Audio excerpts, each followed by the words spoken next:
It's Arkansas Traveler Baseball on the CSN Radio Network. The ITT Tech pregame show is brought to you by ITT Technical Institute. We are now online at itt-tech.edu.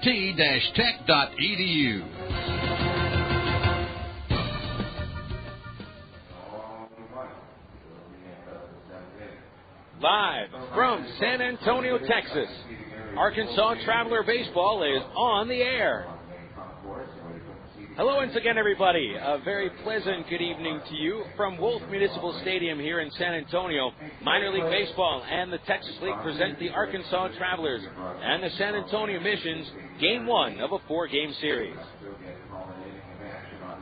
Thanks for tuning in tonight on the Creative Sports Radio Network's presentation of Traveler Baseball. I'm Phil Elson with you here at the Wolf for the Travs' return after falling 3 straight games to the Missions back in May. The Travs will look for revenge against the AA affiliate of the Seattle Mariners, the second place San Antonio Missions, who enter the game at 10-7. They just dropped 3 of 5 games at Midland. The Travs, coming off their first series victory since the end of May, had a seamless doubleheader sweep of the Wichita Wranglers on Saturday night, heading into Sunday's off day.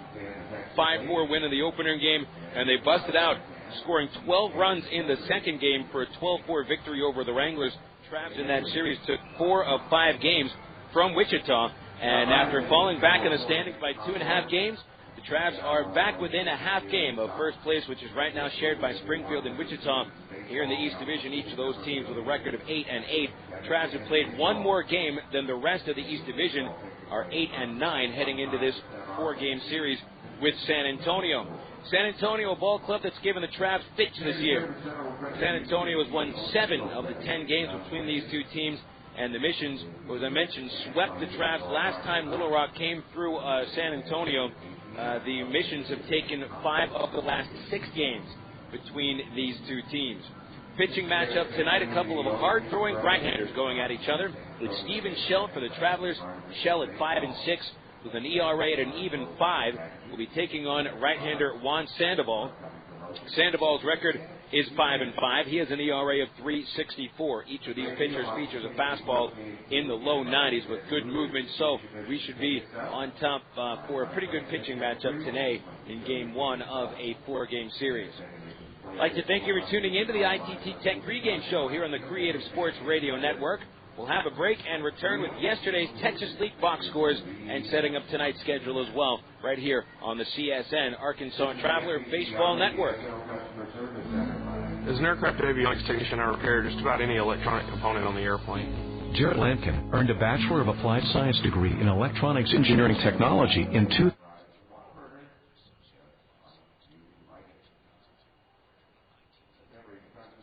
You're cooking, Big Phil. I'm cooking and I'm eating. You've got it made, buddy.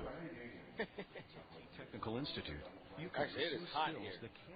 Get to get a game free. Hey, get all the food you want free, man. See all those good-looking women.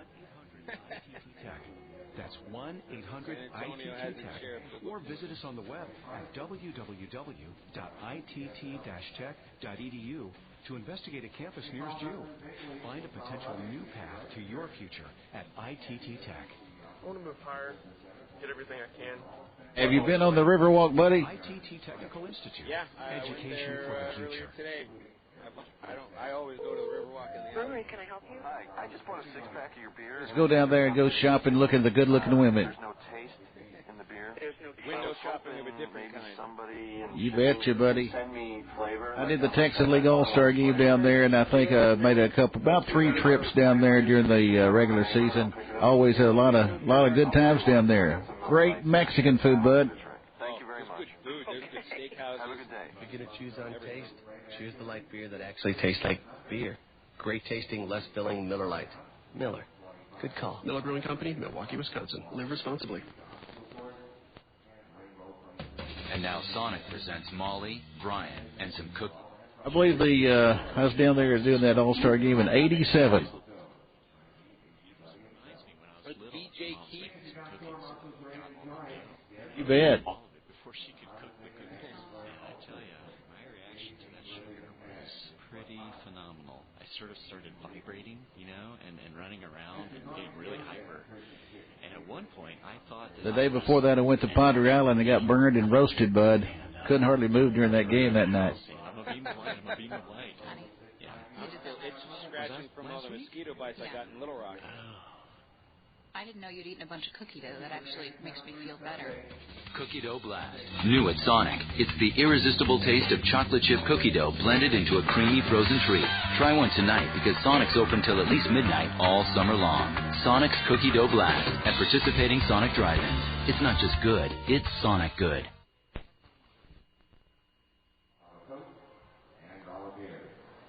Welcome back to sunny San Antonio, Texas. Currently it is 94 degrees, and the humidity makes it feel like it is 99. We're going to be pushing 100 for just about every day that we're out here in the Alamo City this time of year. Even Texans are saying, boy, it's hot. And that way it really is hot if the Texans are admitted to that. Phil Elson with you here on the ITT Tech pregame show before Game 1 of a 4-game set with the Travs and the San Antonio Missions. San Antonio yesterday lost a tough game to Midland 5-4. The Missions had a couple of 2-run leads that let it slip away, and the Rockhounds won the game with 2 runs in the bottom of the 8th inning for that 1-run win. San Antonio let slip away one of the finer performances of any hitter in the league this year. San Antonio right fielder T.J. Bohn finished 5 for 5 with he finished a home run shy of the cycle. He had a triple, a double, and 3 singles, knocked in 2 runs. But the Missions bullpen unable to hold on to the lead as R.D. Spees blew it, giving up 2 runs in the 8th inning and falling to 1 and 2. Offensive game for Midland was 11 base hits for the ball club. Brian Stavisky had 3 of those hits, including an RBI. Omar Quintanilla, Mark Kiger, Casey Myers, and Steve Stanley each knocked in a run. Midland won that series 3-2. And the Rockhounds, the first half division champions over in the West, are currently 9-7 and a game and a half in back of Corpus Christi. San Antonio fell to a game out behind Corpus. The Hooks yesterday won their 6th consecutive game behind the standout pitching of Chris Sampson. 4-0. Corpus Christi finishes a 5-game sweep of Frisco. Sampson picked up just his 3rd win of the year, but lowered his ERA to 3.25, tossing a 3-hit shutout. No walks for Sampson, and he struck out 3. John Danks took the loss, gave up 4 runs in 7 innings, struck out 7, and Danks' record is now 2-4 with a 3.88 ERA. 10 hits for Corpus Christi, including 3 by Eric Riggs, the second baseman. Tommy Whiteman and Mike Rodriguez each chipped in with 2 hits apiece. And Corpus Christi, with their longest winning streak of the year, 6 in a row, that sent the Rough Riders to their 7th consecutive loss. Corpus right now, the first place team out west. They're 11-6, and Frisco dead last with the worst record in the Texas League in the second half at 5-12, 6 games behind the Hooks. In the East Division, it was the Springfield Cardinals rallying in the 4th inning over the Tulsa Drillers for 8 runs. They sent 13 batters to the plate, and Springfield wins a laugher at home over Tulsa 12-5, and the Cardinals end up taking that series 4-1. Springfield had a grand slam hit by Travis Hansen as part of that 8-run inning. Hansen, who has now 12 home runs on the year, also was aided by Juan Diaz with his 10th home run, only in about 2 months. And Springfield, with that victory, ties Wichita for first place in the East Division. Each of those teams 8-8. The Travs are 8-9, a half game back. And the Drillers, who had taken 4 of 5 from the Travs and then end up dropping 4 of 5 to the Cardinals. The Drillers are 7-9 and a game out of first. In the Texas League today, it is a full slate of games. And we've got games in Wichita, Corpus Christi, San Antonio, and Tulsa. All games starting about 7 o'clock. Wichita hosting Midland at Lawrence Dumont Stadium. 7 o'clock start time. Pitchers are not announced. Springfield and Corpus at 7:05 at Whataburger Field. Jason Hirsch looking for his 4th consecutive win for Corpus Christi. His overall record 7-6. And then Tulsa hosting Frisco. Co-pitcher of the week Sandy Ning takes the mound for the Drillers. Frisco looking to end a 7-game losing streak. The Rough Riders have not announced their starting pitcher. We'll update you on the scores from the Texas League as we go throughout the broadcast today. Right now we'll have a break. There was the Futures game played yesterday at Comerica Field in Detroit. A couple of Angels prospects took part in that game, including Trav first baseman Kendrys Morales, shortstop Brandon Wood, of the Rancho Cucamonga Quakes also took part in the Futures game. Give you a recap of the Futures game right after these words on CSN from Bale Honda. It has a legendary reputation for reliability, durability, and quality. It's been named to Car and Driver's 10 Best list 18 times. It was the first gasoline-powered production automobile to be certified as a low-emission vehicle in the U.S. And the best part is, it's used. Proof that how you start out in life is a good indication of how far you'll go. Honda certified used cars. See, it may be used, but it's still a Honda. Bale Honda, 13101 Chenal Parkway, Little Rock. The Air Force is the only branch of service with its own community college. It's called the Community College of the Air Force, and it makes a difference. You see, in the Air Force, you earn college credit for learning your job. You can earn an associate's degree in one of 66 career fields. Your job experience goes farther in the Air Force. For more information, call 1-800-423-USAF or log on at airforce.com. Cross into the blue with the U.S. Air Force. No one comes close. Everybody has a checking account, right? Right. They're all pretty much the same, right? Wrong. Wrong? Right. Right. There are all the other checking accounts, and then there's Max Yield from Bank of the Ozarks. What's different about Max Yield? You know Bank of the Ozarks. Uh-huh. They are the rate leaders. Oh. They have great rates on loans and pay more on checking and CDs. Okay, they're aggressive. Or maybe they just want your business a little more. But what about Max Yield? You deposit $1,000 or more, and you're going to get a great interest rate. It's that simple. Max Yield. From Bank of the Ozarks. Look at it this way. All the other checking accounts around haven't matured yet. They're like checking accounts in training. Max Yield Checking from Bank of the Ozarks has an MBA and earning its reputation. Like a checking account that's grown up. Oh, I get it. Your money grows up with Max Yield. That's good. Thanks.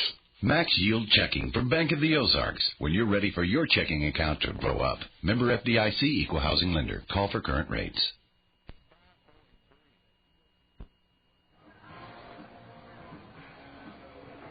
Travs baseball on the ITT Tech pregame show continues here on the Creative Sports Radio Network. Phil Elson with you from Wolf Municipal Stadium, site of this 4-game series with the Travs and the San Antonio Missions. The Futures game yesterday presented at Comerica Park in Detroit, Michigan, site of also today's Home Run Derby and the Major League All-Star game tomorrow. The World Futures dominated the U.S. Futures yesterday 4-0, and the World pitching staff hurled a 4-hit shutout. They only play 7 innings in the Futures game. It is an exhibition, and the idea is just to let fans get a glimpse of some of the possible future All-Stars that they may see. And Kendrys Morales, the Traveler first baseman, started at first base and hit third for the World team. Kendrys finished the game 1 for 2. Had a couple of nice digs on low throws in the dirt at first base. He also doubled and flat out to the warning track in Detroit, which is a pretty deep ballpark. But the first baseman who stood out from the rest seemed to be Kansas City prospect Justin Huber, who is the Texas League leader in batting average. He knocked in a couple of runs with a double in the 5th inning, breaking the game open. And Huber was awarded the Larry Doby Award, which is the MVP for the Futures game. Now, another Angels prospect took part in the Futures game. It was shortstop Brandon Wood, who leads all of professional baseball with 28 home runs. Wood did not start at shortstop. He took a back seat to B.J. Upton of the Durham Bulls and the Devil Rays. Wood did get action late in the ball game. He saw time at shortstop, made all the plays that came his way, and legged out an infield single. And those are the only 2 Angels playing in that game. It was Morales for the Travs and Wood, who's going to be a future Traveler probably at some point this year. The Texas League featured 6 players in the Futures game, and all of them played for the World squad. And it's quite odd to see. Actually, I think one of them actually did represent the U.S. squad. Yeah, now I'm seeing this. Is Chris Lambert, who's a prospect of the St. Louis Cardinals. He also was representing the United States team. But every other player on the out of the Texas League as part of the Futures game was on the World squad. That included winning pitcher Edison Volquez, who pitched a scoreless 2nd inning. Did allow a couple of base hits, but got out of that. Fernando Nieve, still the league leader in strikeouts, even though he's been at AAA for the last 3 weeks. Nieve pitched 2/3 scoreless inning and struck out a batter. other Texas leaguers taking part. Uneski Betancourt, who used to be playing shortstop for San Antonio, went 0 for 2, but also helped turn a couple of very nice double plays. And other than that, it was Kendrys Morales and Shin-Soo Choo, who came out of the Texas League last year. Choo was in his third season in the Futures game, represented the nation of Korea, South Korea, obviously, with 1 for 2 of the run batted in and a run scored. Futures won that ball game 4-0, 10 hits for the World Futures and 4 hits for the U.S. Futures. We've got the pitchers warming up for the Missions. Right-hander Juan Sandoval getting loose. Steven Shell is still stretching out in the right field area. Travs and the Missions getting set for Game 1 of this 4-game series. We'll have the starting lineup for you after these words on the Creative Sports Radio Network.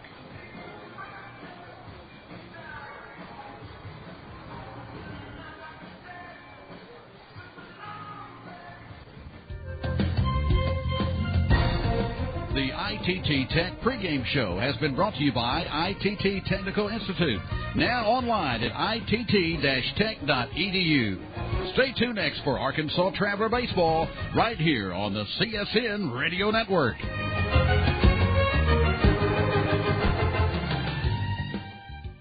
When I'm under, I don't breathe. I'm weightless. My heart races. I'm floating away. And when it's over, all I think about is doing it again. Michael Swan is under the influence of his volunteer swim coach. Spending a little time coaching, he helps neighborhood kids like Michael stay off the street and off drugs. So, share a skill, a passion, a hobby with kids in your community, and you can make a big difference. That's because kids who enjoy a regular positive activity with an adult are less likely to begin using drugs or alcohol. Find out how you can be a coach, a mentor, a volunteer. No matter what it is, you have something to offer. Log on to helpyourcommunity.org or call 877-KIDS-313 and be an influence on the kids in your community. Brought to you by the Office of National Drug Control Policy and the Ad Council. I've got a pop quiz for you. How well can you do? What's the last magazine you bought at the checkout line? What's the last book your kid checked out of the library? Who did your basketball team pick in the draft? Who did your kid pick to sit next to in lunch? Name a book on the bestseller list. Name a book in your kid's backpack. Who is President of the United States? Who is President of your kid's student council? Can you name 3 R&B artists? Can you name 3 artists your kid studied in school? Know what really matters. When you know all about your kid's school, you know all about your kid. Not only will your relationship benefit, so will your kid. When kids have parents involved in their school, they have higher grades, better attendance, and more self-esteem. Visit www.pta.org to find 100 simple ways to get involved. A message from the Ad Council and the National PTA.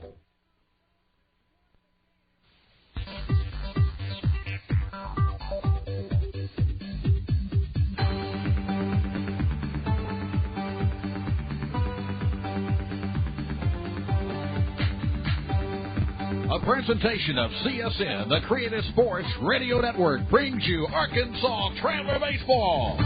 Today's game is brought to you by the ITT Technical Institute online at itt-tech.edu, by Coca-Cola, make it real, by Miller Lite, prevent taste loss with Miller Lite, by Allstate, you're in good hands with Allstate, and by the Sonic Drive-In. Arkansas Traveler Baseball is brought to you statewide on the Creative Sports Radio Network by Bale Honda. See the new Honda cars and trucks today. The U.S. Air Force, crossing to the blue. The Bank of the Ozarks, with several locations to serve you. And by the Conedo Tax Advisory Group. And now, the Texas League Arkansas Travelers.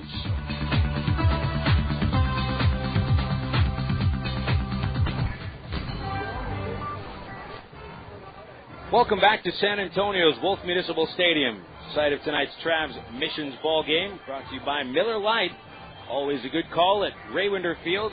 Grab an ice cold Miller Lite and prevent taste loss. Got the starting lineups getting exchanged at home plate, so we should get you the starting lineups as well. San Antonio entering the game in the second half 10-7, Overall, 48 wins and 39 losses. The Double-A affiliate of the Mariners today has Jaime Bubela leading off in left field. Batting second and playing third base is Jesus Guzman. Hitting third and in right field, the league leader in hits, T.J. Bohn. Cleaning up, the designated hitter, Nate Espy. Batting fifth at first base, Jesse Hurlbeck. Hitting sixth and in center field, Gary Harris. Batting seventh, the shortstop, young Adam Jones, only 19 years old. Batting eighth and catching is René Rivera. And batting ninth at second base, Ismael Castro. Travs' record in the second half is 8-9. They're 42 and 45 overall. Tom Gamboa has this lineup today. Reggie Willits leading off. And Willits will be playing center field for the next couple of weeks, and that starts today. Batting second and playing second base, Alberto Callaspo. Hitting third, and over at shortstop is Erick Aybar. Cleaning up and catching, Mike Napoli. Batting fifth, the designated hitter, fresh off his Game of the Futures game yesterday, Kendrys Morales. Batting sixth and now in right field for the foreseeable future is Tommy Murphy. Batting seventh at third base, Greg Porter. Batting eighth at first base, Mike Elward. And batting ninth in left field, Jason Espino. Before we give you the starting pitchers, we'll pause 10 seconds for station identification. From San Antonio, Texas, this is CSN, the Creative Sports Radio Network, your home for Traveler Baseball.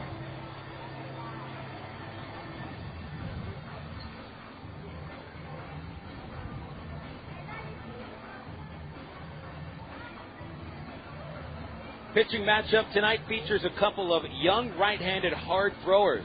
Juan Sandoval for the Missions, who comes in today 24 years old, 17 starts. He's 5-5 with a 3.64 ERA. He's allowed 119 hits in 99 innings, 4 home runs, and a 3.03 batting average against. Sandoval's walked 24 against 63 strikeouts, and the Travs have seen him a couple of times without too much success. They have 1-1 against Sandoval. He has a 4.50 ERA against the Travelers. Steven Shell on the mound today for the Travs. Shell, who's 22 years old, making his 18th start of the year. He's 5-6 with an ERA of an even 5. In 93 and 2/3 innings pitched, Shell has allowed 105 hits and a league-leading 16 home runs. Actually now second in the league with 16 home runs allowed. He has walked 39, striking out 72. That strikeout total also representing the fifth highest strikeout total of any pitcher in the league this year. And Shell has pitched 3 times against the Missions, winning once, losing once. He has a 1.80 ERA against San Antonio, only 14 hits allowed in 20 innings, a 2.09 batting average against. The umpire crew for this series, Stephen Frizzoni, David Rackley, and Jason Stein. Stein is the crew chief. He's at first base. Frizzoni calling balls and strikes. And Rackley will be calling outs at third base. Missions taking their position. We'll have our final break. We will return to the first pitch as the Arkansas Travelers on San Antonio. 4-game series here at the Alamo Seat on the Arkansas Traveler Baseball Network. He joined the Air Force in 1964 and served in the United Forces in the far corners of the globe. Fighting from the ranks, he served as a sergeant at the Pentagon. You think 3 years of distinguished service would be plenty. But if you're Norman G. Leeson, Lieutenant General, retired United States Air Force, that's just the beginning. Today, he's pursuing a new career as Walmart's Vice President of National Government Relations. Bohn's journey took him near and far, through Asia, Scandinavia, Europe, the Middle East, and Webster University, where he earned a master's degree that served him well in his career. I'm Bob Costas, member of the board of Webster University. All Webster campuses around the world share the same belief. Education is more than just a degree. It's real knowledge for real-world success. For more information about graduate degrees from Webster University in Little Rock, visit them on the web at webster.edu or call 800-828-2598. It's time for a reintroduction to one of your close friends. A friend who supported you through many a spring or summer night over the years, and you never have to go searching for him. He's always in the same spot along the third base line. Baseball fans, reintroducing the Raider Field Bleachers. The Bleachers are the place to gather with your other friends to catch exciting Arkansas Travelers baseball. And at just $6 a ticket, there's no place friendlier. Call the Travs at 664-1555 or visit Travs.com.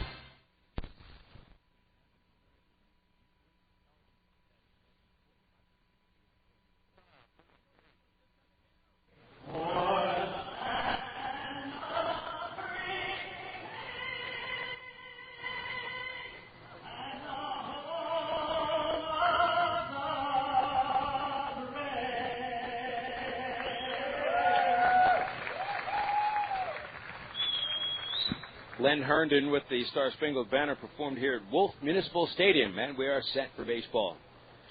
San Antonio Missions and the Arkansas Travelers playing the 11th game between themselves this year. San Antonio holds the advantage 7-3. Travs bat .282 against the Missions to the .273 team average for San Antonio. However, San Antonio has been able to pull out these victories for lone reason that they just seem to come up with big plays at big times. San Antonio won 3 games in a row here in San Antonio against the Travs in early May when the Travs started that series with Steven Shell on the mound, and Shell fired 6 outstanding innings of work. Bullpen held it a 1-0 lead into the 9th inning, and then San Antonio rallied down to their final strike for 2 runs, and they stunned the Travs, and the Travs never really even were able to recover from that opening game loss as San Antonio swept that 3-game set from Arkansas. And then the last time the Travs and Missions played against each other was at Raywinder Field just last week. The Missions took the first 3 games of the series, and the Travs were able to win the last game. And that stopped the losing streak of 5 in a row to San Antonio. Juan Sandoval has completed his warm-ups. Travs playing much better baseball than they did the last time that they played against the Missions. I was right in the middle of a deep funk, but hopefully the Travs have been able to get themselves out of that funk that has lasted for about a month and a half. They hit the ball very well in the series over Wichita, with the exception of the 12-4 loss, or the 16-2 loss in the second game of that series. They pitched very well and also fielded quite well. So the Travs playing some of their better baseball over the previous couple of months, and they got Reggie Willits stepping into the batter's box to lead things off against Juan Sandoval. First pitch, Willits will take a strike at 7:07, and we're underway. Sandoval, a hard-throwing right-hander out of the Dominican, comes home 0-1 to Willits. And Reggie fouls it straight back, and the count now 0-2. Sandoval stands 6'1", 170 out of Santo Domingo, and in his 5th professional season and his 3rd in the United States. Willits hitting .309, no homers, 25 RBIs. An 0-2 pitch on the way, and he stays on it, fouls it back to the luxury suite level, just to the left of the broadcast booth, and it's 0-2. Willits, the doubleheader Saturday, 2 for 6. And the first game of the series, he stole home. 0-2 pitch, inside, right at Reggie's right elbow, and he turned back away from it, count 1-2. That steal of home for Willits was just the second steal over the last couple of weeks, but his 22nd on the year. Switch hitter batting left side. The kick and the pitch from Sandoval.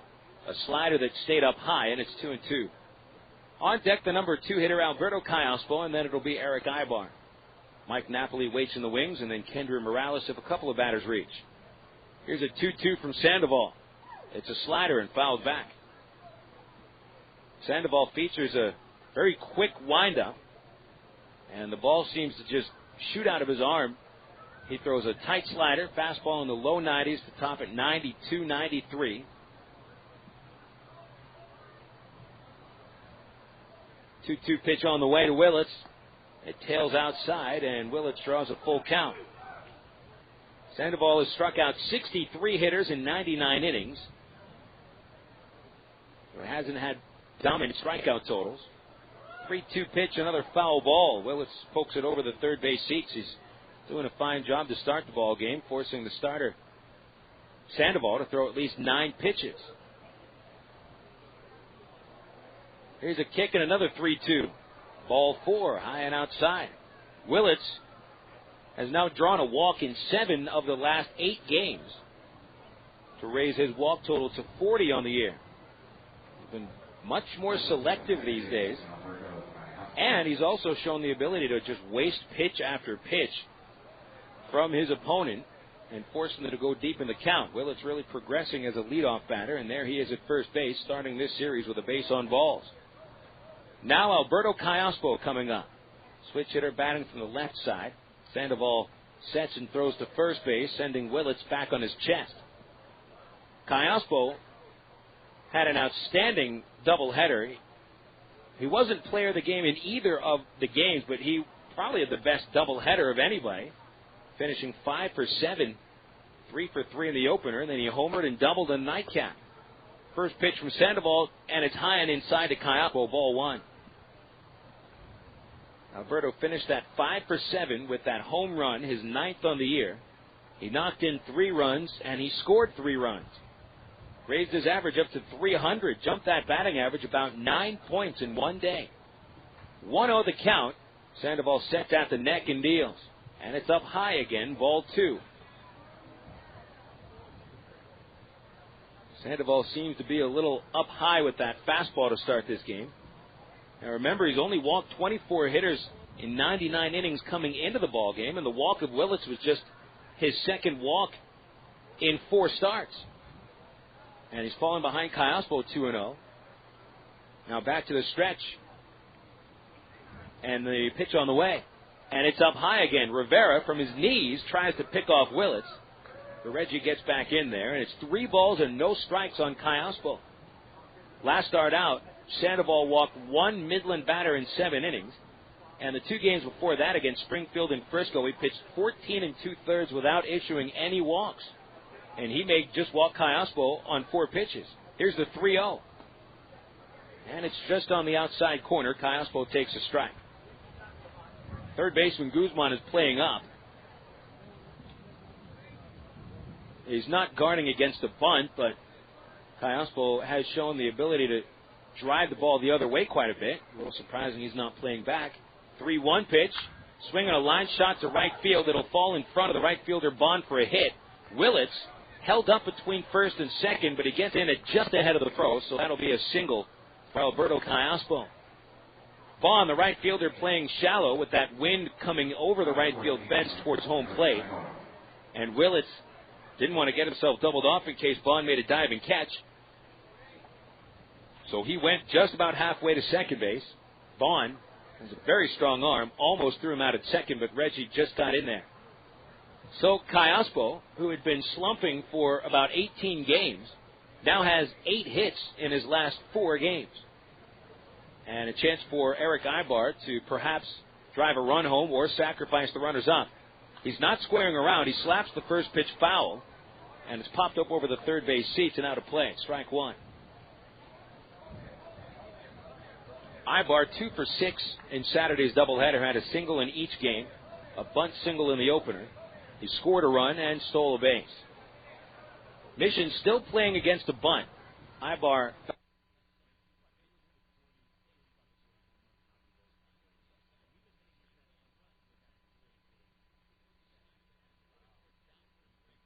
cross.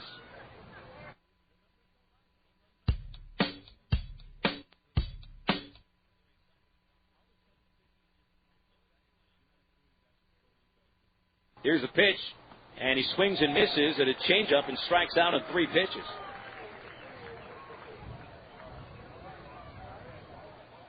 Aybar shifted his weight in a way that it looked like he was trying to drive the ball on the ground the other way, even with runners at first and second, and usually want to pull the ball to move the runners up. But instead he strikes out, and so Mike Napoli comes up to the plate. Mike had a very odd doubleheader. He only had 1 official at-bat. He finished 0 for 1, but he was very productive without even really taking the bat off his shoulders but 2 times. He had grounded out once, and he had a sac fly in the first game, and then he walked 3 times in the second game. He finished with 4 walks, and he scored 3 runs. Right-handed batter and a pitch on the way, and Sandoval feeds a fastball on the inside corner for strike 1. Travs get their first 2 hitters on base. Willits walks, Callaspo singles. Then Aybar strikes out. Napoli hitting .263 with a league-leading 16 homer and 63 RBI totals. Sandoval checking second. Now looking Callaspo back to first base, and he steps off the rubber. First baseman Hrobeck came in behind Callaspo, and usually you don't see the first baseman trying to hold a runner on with a man at second base, but he wasn't holding him on. They were trying to fool Callaspo. Now the 0-1 to Napoli, and it's inside, ball 1, 1-1. Napoli starting as the catcher today. His first start as a catcher since Wednesday when he had that foul tip ricochet off the right side of his collarbone and forced him to miss Thursday's game. Then he was the DH Friday and both games Saturday. Brent Del Chiaro, kind of an unsung hero on Saturday, catching both games of the doubleheader. That's 14 innings on your knees. Sandoval sets and steps off now, looking Willits back to second base. Neither of the middle infielders are doing much of a job holding him on, and now the second baseman, Ismael Castro, comes over just to let Willits know that he's not going to let him go about halfway to third base, but still not doing an aggressive job holding him on. Here's a 1-1, and it's right on the outside corner. Napoli looks at strike two.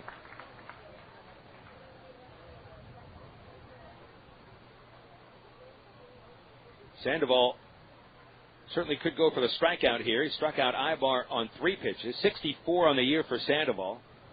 And Mike Napoli up amongst the league leaders, striking out 85 times. 1-2 is the count on Napoli. And Sandoval deals. A slider off, just outside. Good eye by Napoli.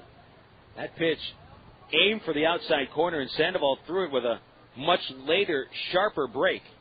And Napoli able to recognize that pitch and took it just a few inches off the outside corner. Sandoval comes set and delivers 2-2, and Napoli grounds it towards third base. Coming on is Guzman. He gets it, throws to second one. Castro's relay to first is in time. And Napoli grounds into a 5-4-3 double play. That'll end the first inning. Trapped hit the first 2 hitters on base, but couldn't do anything with it. No runs, 1 hit, 1 left. Bottom of the first coming up. Travs go without a run. And here come the missions on the Creative Sports Radio Network.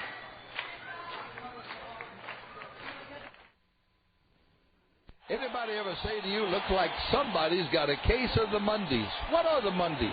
Are you supposed to be glum and depressed just because the work week started? What a bunch of baloney. Here at Ray Winder Field, we're going to turn Mondays into something you can look forward to. That's because the Travs and the Arkansas Democrat-Gazette presents Democrat-Gazette Mondays here at Ray Winder Field. Every Monday, the Travs are home. You just pick up a copy of the Democrat-Gazette, and there'll be a discount coupon right in the sports section, good for $3 admission. See, Mondays aren't so bad, at least not during the baseball season. So the next time someone tells you about a bad case of the Mondays, grab 2 quarters, get the Democrat-Gazette, and show them that the Mondays are a good thing to get. It's a $3 coupon every Monday, brought to you by the Travs and the Arkansas Democrat-Gazette. Hey fans, Bill Valentine here with a question. When was the last time you saw the Travs turn to triple play? That's right, I can't remember either. So this year we're going to celebrate if the Travs manage to turn that trick. $100,000 to one fan if the Travs complete a triple play during the 6th inning of a home game. You got to be 18 to enter with a valid driver's license, and you must be present to win. It's a Travelers $100,000 triple play giveaway all season long here at Ray Winder Field.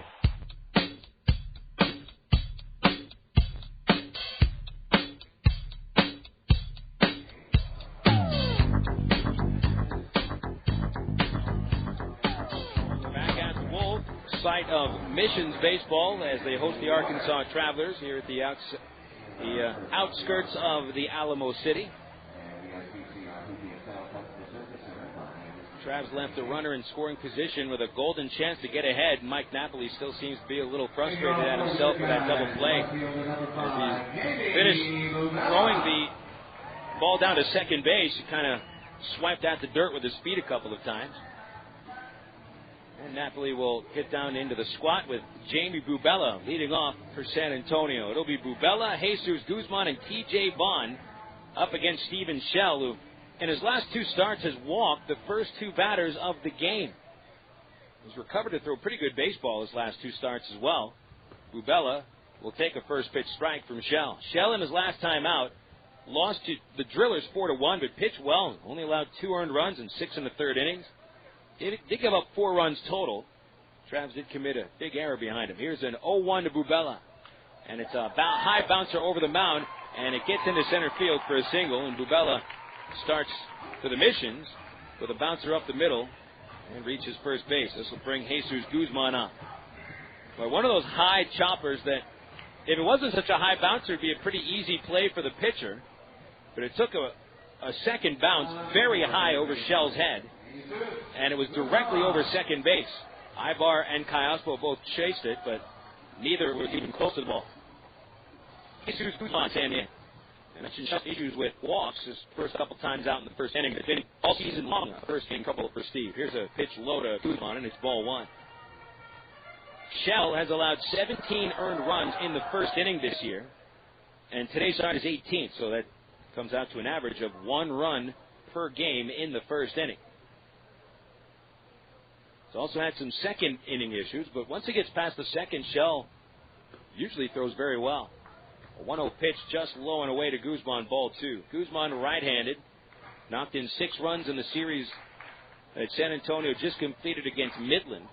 He hits .269 with 6 homers and 32 runs batted in.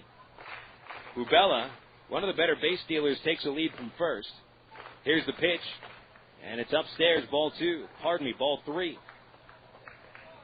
Bubela has stolen 23 bases, caught 5 times, but he was caught the last time he attempted a steal against Mike Napoli. In fact, the Mission's running game ground to a halt that last series. The 3-0 pitch right down the middle, and it's 3-1 to Guzman. 0-0 in the bottom of the first. Each team gets their leadoff man aboard. Reggie Willits started the game with a walk and was stranded at second. Now Bubela singles to start the bottom of the first. And here's a 3-1 from Shell. Guzman flies it foul. It's over the right side of the outfield and hits the picnic tent. And the count goes full on Guzman, 3-2. Shell 5-6 with an ERA sitting at 5.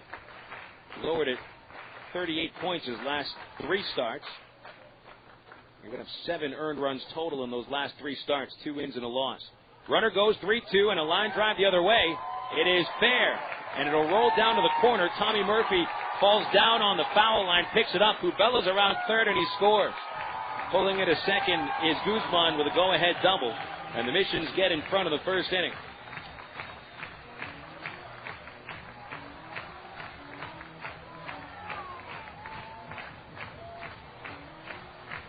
So the first inning continues to be a problem for Steven. 18 runs in the first inning this year. And here's T.J. Bohn coming up. For Guzman, his 33rd run batted in and his 13th double. And now that's a first inning run in 4 of the last 5 games Shell has pitched in. Bohn, who was 5 for 5 yesterday, takes a pitch inside for ball 1. Bohn's 5 hits gave him the league lead now in base hits with 105. Tall right-handed batter. Shell sets at 1-0 and delivers. And the curveball on the outside corner called strike 1. Bohn's average at .315 is the 6th highest in the league. Still hasn't shown the power that the Mariners are expecting despite home runs as an everyday player. 1-1 pitch, a fastball that missed a little low, 2-1. And you'd expect to see a little power out of a tall, very strong right-handed batter. Bohn listed at 6'5", 205 pounds, long arms, and he generates a lot of bat speed. Here's a 2-1 pitch to him. Strike 2, called on the inside corner. Bohn doesn't like that. Called by plate umpire Fritzone, and he walks out of the box. Shell, a bulldog as any pitcher is, he will attack the strike zone once he gets his command down. Gone 2-2 on Bohn. Checking Guzman 2 times. Now comes home, and it's high and inside. A 3-2 count on Bohn as the Missions try to get their first 3 batters on base here in the first inning. 1 has already come home. The on-deck hitter is the DH, Nate Espy. Shell sets at the letters and deals. Bohn chops towards third. Greg Porter comes on, plays it on a bounce, checks second, and throws to first for the out. Good controlled approach by Porter. Coming in a 2-hopper to third base. Made sure he looked Guzman back to second, and the throw right on the money. So there's 1 out, and here comes Espy.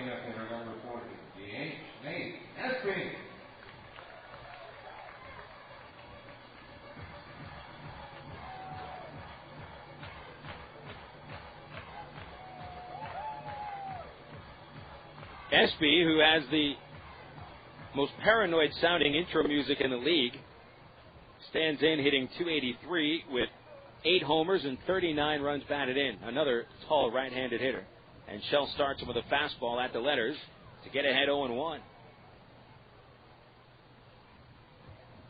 Espy at 6'4". The 3, 4, and 5 batters for the Missions go 6'5", 6'3", and 6'3". Here's an 0-1 pitch. A broken bat ground ball to first. Elwood bobbles it, but has plenty of time. Shell will recover. And Elwood's flip is right on the money, and Espy is recorded out 3-1. Guzman takes third base on the second out of the inning. So bring Hurlbeck up. Let's set the fielders behind Shell. He's got Jason Espito in left, Reggie Willits in center, and the right fielder Tommy Murphy. Porter at third base, Erick Aybar at short, Alberto Callaspo playing up the middle at second, and Mike Elwood is the first baseman. Shell's battery mate Mike Napoli. And here's Hurlbeck, another tall right-handed slugger. He's slugged 12 homers this year and knocked in 52. Shell from the stretch with the runner at third starts with a curve, and it's over for strike one. Hurlbeck hit a couple of home runs in the previous series at Midland. .266 hitter. Very streaky. Here's an 0-1 and a swing and a miss on a fastball that came high and tight on Hurlbeck. And the count 0-2. Shell is throwing hard. The radar gun reading reads 90, and it's usually a couple of miles slow here at Wolf Stadium. 0-2 the count. The kick of the pitch. Hurlbeck swings through a fastball, and Shell strikes him out on 3 pitches. That ends the first inning. The Missions get ahead, however, with 1 run on 2 base hits. 1 runner left. 1-0 the Missions lead. We go to the second right after these words on CSN from Bale Honda. It has a legendary reputation for reliability, durability, and quality. It's been named to Car and Driver's 10 Best list 18 times. It was the first gasoline-powered production automobile to be certified as a low-emission vehicle in the U.S. And the best part is, it's used. Proof that how you start out in life is a good indication of how far you'll go. Honda certified used cars. See, it may be used, but it's still a Honda. Bale Honda, 13101 Shaw Parkway, Little Rock. To a full line of office products. It's several office products. 4411 MacArthur Drive in North Little Rock. They've been in business on MacArthur Drive for 23 years. They don't really anywhere in Arkansas. Now, office supplies, scratch and furniture, and they're family owned and operated. Go to the 1050 or send them on the website at www.soulofficepro.com. CSN is on the internet at CSNSports.com. Click on live broadcast in the upper left-hand corner of the page for live segments, not to mention all other programs CSN produces during the year. Check out our page for lists of games today on CSN, the scoreboard, and the latest headlines at CSNSports.com. At CSNSports.com with live coverage more live on the internet. CSNSports.com, bringing you closer to us than ever before.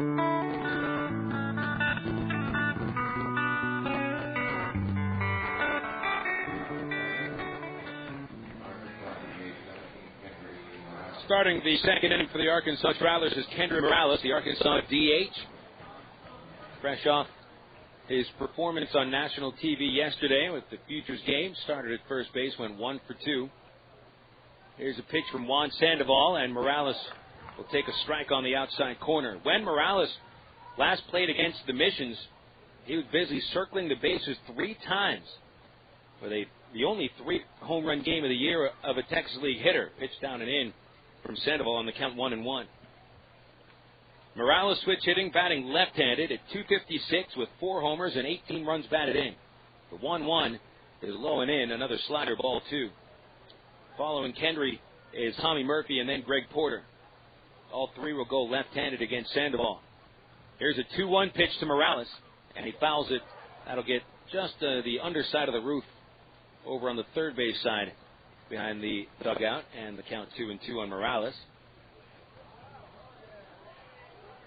Kendry, the Futures game, he just continued hitting of what he's been doing for the Travs for the last week and a half or so.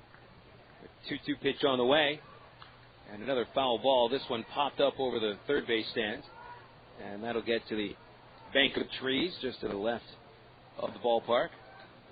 Kendry played Friday for the Travs against Wichita and 2 for 4 with his 4 home runs since joining the club. Knocked in 4 runs. 2-2 pitch. A ground ball on the right side. Bounces off of Hurlbeck's glove. He recovers. His throw to first base is dug out by Sandoval, but he's juggling, and Morales called safe.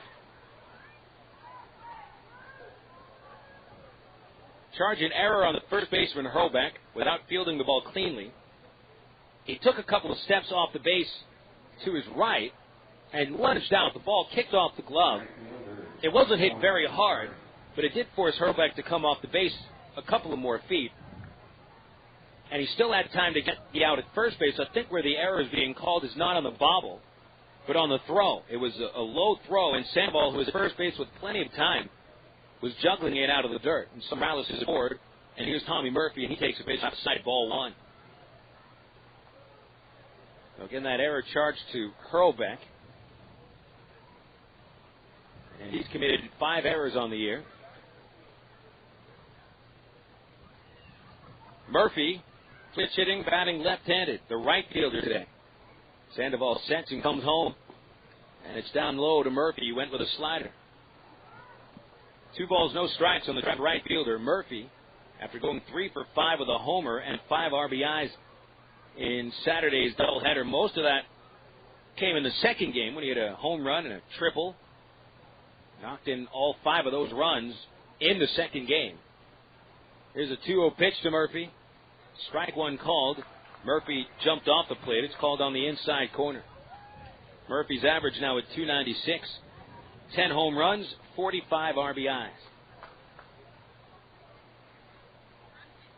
Third baseman Guzman playing just to the cut of the grass. Middle infielders not quite a double play depth. The pitch is slowly grounded to second. A chance for 2. Castro shuffles to Jones, and he'll complete the second double play in as many innings with a hard throw to first base, 4-6-3.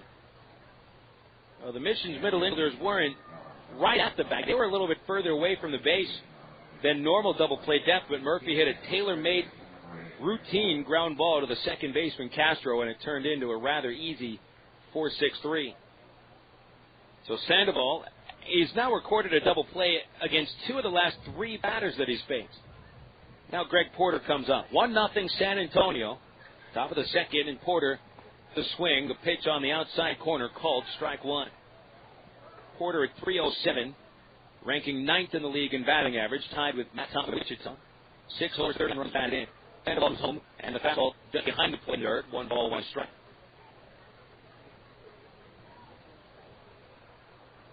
Porter 2 for 6 in a doubleheader. 4 for 9 over the last 3 games, with 3 runs batted in. The 1-1, he'll pull foul. Passing ball down the first base line. Past Todd Takayoshi and all the way to the bullpen. And look at that bat boy run. Mission's bat boy gets out of the Trav dugout at the stairwell closer to home plate. He sprints as hard as he can all the way to the bullpen and brings in the ball.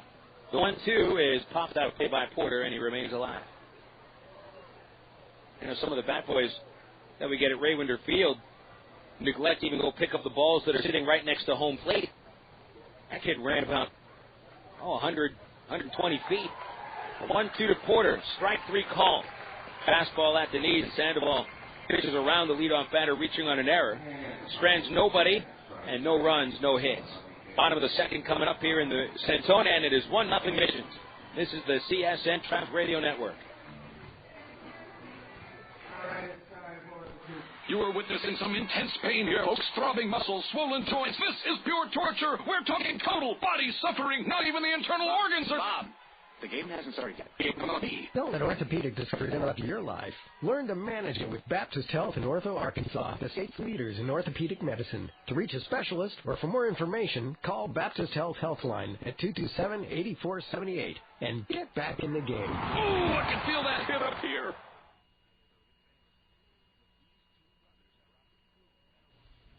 I never wanted a Coke so bad in my life. Like the time I went on a shop till you drop-a-thon with my girlfriend. So there I am pinballing from store to store across the vast expanse of this mega mall, forced to give my opinion on her clothing choices, which she promptly ignored. I think it was from all the, yeah, that looks great, honey, but I was parched, and only one thing was going to unparch me, a Coke. I would have cried, but I couldn't spare the fluid. So next time I go shopping, it'll be online. Coca-Cola. Make it real. Hey, fans, it's easy to get discount tickets to Travs games all year thanks to Ready Ice. Arkansas's #1 ice company, Ready Ice presents Ready Ice Wednesdays at Ray Winder Field. Just pick up a discount coupon for any Wednesday Travs home game anywhere Ready Ice is sold, like most Shell and Exxon gas stations. Bring the coupons to the Travs box office for $3 general admission tickets to any Wednesday home game. That's Ready Ice Wednesdays at Ray Winder Field all season long. Thanks to Arkansas's #1 ice company, Ready Ice.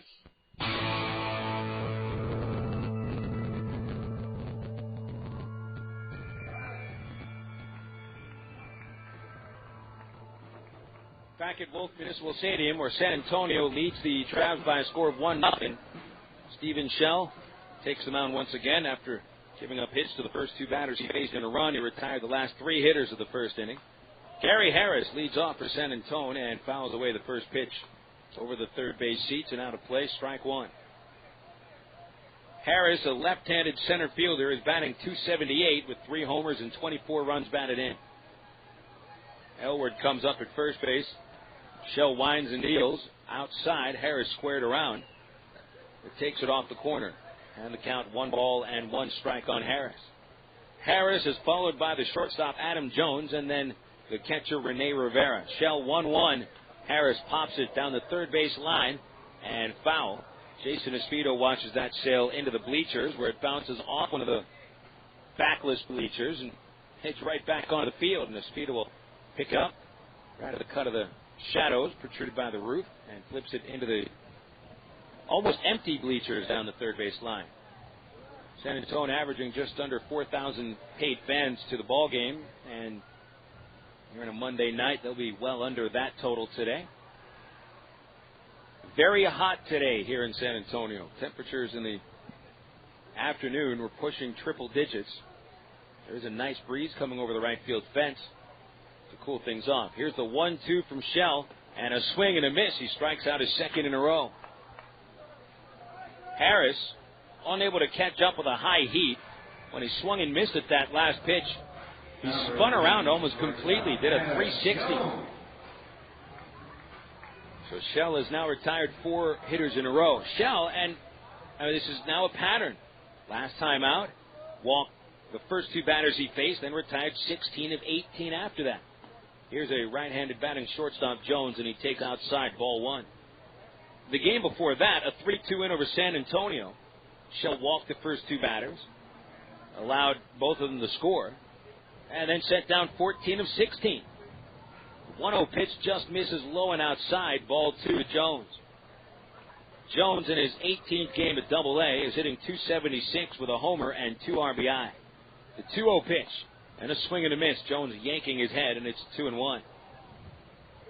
Jones, another prospect at shortstop for the Missions. Earlier this year, they had Yuneski Betancourt, a defector from Cuba, playing shortstop. And wow, he was something to watch. Here's a 2-1, and the curve is inside. It's ball 3. Betancourt, outstanding range, and his range even rivals that of Erick Aybar. Jones, his best attribute as a shortstop is a strong arm. Here's a 3-1 pitch. And fouled away.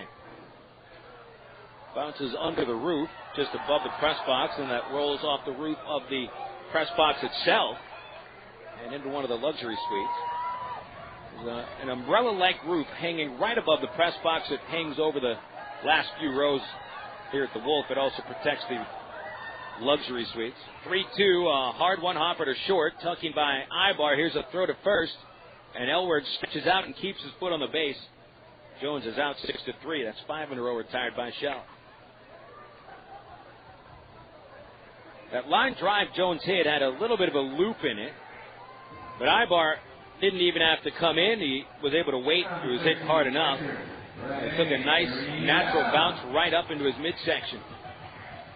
2 outs here in the second, and now René Rivera comes up to hit. Rivera hitting .289 with a couple of homers and 12 RBIs. Shell throws a fastball at the knees for strike 1.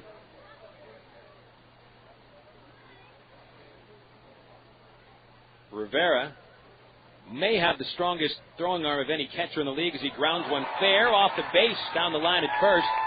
Murphy comes over and the ball bounces away. Now he picks it up. Rivera tries for second, and he'll get in there. The ball scoots behind second base and into short left field where Jason Espino's there to back it up. It's a double for Rivera. It was one of those line drives that seems to be a couple of inches off the dirt before it makes its way towards the outfield, and it skimmed off the top of the base and then took a bounce down the right field line. And right behind the Traveler bullpen is where the ball ended up, and it took a little bit of a bounce off of the fence, which jut in towards right field. And then it got away from Murphy just a couple of feet, but that was the difference in keeping Rivera to a single or a double. Ends up with a two-base hit.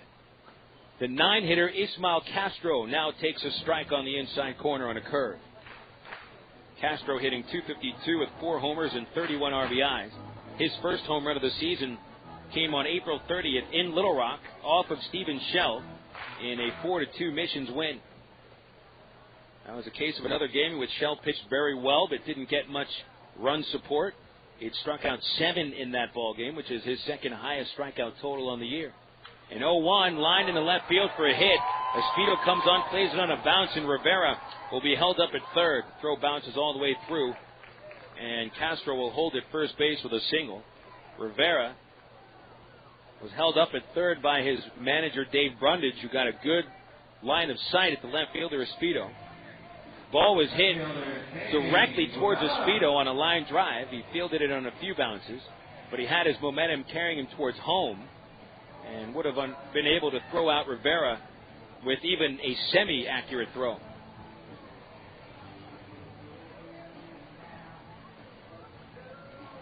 So the Missions, who had their first 2 batters reach base in the first inning, then Shell set down 5 in a row. And now 2 men have reached here in the second to bring up the top of the order, and Jaime Bubela. Bubela singled up the middle and scored last inning. Left-handed batter hits a worm burner to short. Aybar backhand bobbles, now flips, and he just gets the force out at second. Aybar had to flip with his momentum carrying him away from the base and somehow got it to Callaspo in time, so that'll end the second inning. No runs for the Missions, 2 hits and 2 runners left. We'll go to the top of the third. It's 1-0 San Antonio on the CSN Travs Radio Network. Snack to go.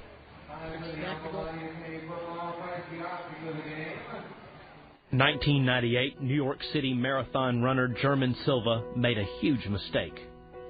1/2 mile from the finish line, he took a wrong turn.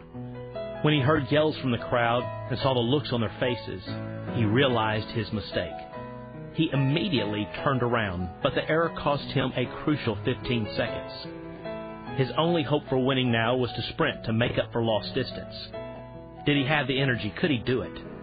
He later said, "Too much work had gone into this race. I had to fight it out." He was able to make up the lost distance and finish first in his division, but only because he refused to allow a wrong turn to knock him out of his quest for the prize. I'm Mark Evans, pastor of the church at Rock Creek. You know, there are times in life when we make a wrong turn, but when we discover that it was a wrong turn, the wise person changes direction. Perfect snack to go.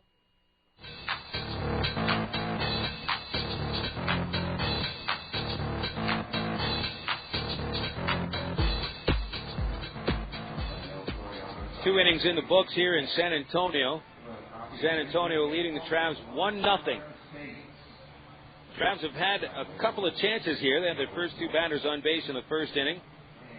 Sandoval got a double play to get out of the jam. Then in the second inning, Kendrys Morales led off reaching on an error. And then Sandoval got another double play. So 2 innings and 2 double plays turned by the San Antonio Missions. Travs send up the number 8 batter, Mike Elward, to lead things off in the third. Now Sandoval, we mentioned about Stephen Shell, who's had trouble in the first 2 innings this year. Sandoval also has had trouble in the first inning. He gave up 14 runs in the first inning coming into this game, but only 26 earned runs the rest of the way. Elward will take a pitch up high, ball 1. Sandoval's earned run average after the first inning this season is .285, so he's into the comfort zone now. A 1-0 to Elward, high and tight on the slider. And Mike ahead of Sandoval 2-0. Elward hitting .261 with 6 homers and 39 runs batted in. Gets his third straight start at first base. Pitch is hit deep to left field in the air, and Bubela going back has a bead. And right at the warning track, he'll make an over-the-shoulder catch. And Elward is recorded out to the left fielder. 1 gone, and here's Jason Espedo. Lazy fly ball Elward hit, but it's only 310 feet down the third base line to the outfield fence, and that ball still ended up on the track. Here's Jason Espedo, hit a home run as part of that 12-run outburst in Game 2 on Saturday, and he'll take outside ball 1. Espedo left-handed, hit his first home run of the year on Saturday. He's hitting .242 in his 11 games with the Travs with 3 RBIs. A 1-0 count. Juan Sandoval winds and comes home, and Espedo a little late fouls it back. It's 1-1. 1-0 the Missions. San Antonio, as the rest of the league, a good home club. They're 26-16 when playing in the Alamo City. A 1-1 down low to Espedo, ball 2. San Antonio here in the second half are 3-2 at Wolf Stadium. 2-1 pitch, a swing and a miss. Sandoval takes something off the pitch, and it darted low and away to the left-handed hitter, and it's 2 balls, 2 strikes. Sandoval delivers another pitch, and it's inside off the elbow of Espedo. He'll back off and runs the count full. Sandoval 1 walk, 2 strikeouts. Here's the righty's 3-2. Espedo looks at ball 4. Took the pitch under his knees. A fastball puts him on base. And we go to the top of the order in Reggie Willits.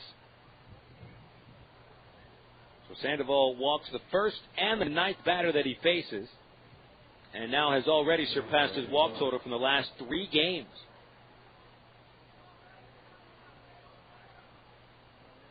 Willits standing in now. Willits took that walk in the first inning and was stranded at second. Third baseman Guzman will play in, as we'd expect him to, with Callaspo or Aybar batting as well. And now Sandoval finds a sign that he likes and delivers to Willits. A strike. Fastball on the inside corner. And Sandoval gets ahead 0-1. Willits, with that walk in the first inning, has now walked 7 of the last 8 games. Total of 11 walks in the last 20 games. And he's been focusing on taking pitches, fouling pitches off. Get on base any way possible. An 0-1 pitch, and a swing and a tip on the slider from Sandoval. Reggie fouls it between the catcher's legs and back to the screen. No balls, 2 strikes on the Travelers center fielder. Lights have been turned on here in San Antonio. Still plenty of sunlight left. The sun sets from over the third base seats here at Wolf Stadium. The field now cast in one giant shadow. Throw to first by Sandoval, and Espedo gets back in there. Wolf Stadium opened in 1994, and it is showing signs of wear and tear. The outfield in pretty bad shape. A lot of pock marks and missing spaces of grass. 0-2 on Willits. Sandoval throws to first again. Willits has seen him throw to first twice. And Espedo able to get in under that tag diving. The infield also seems to have a lot of missing grass. So there will be some bad hops and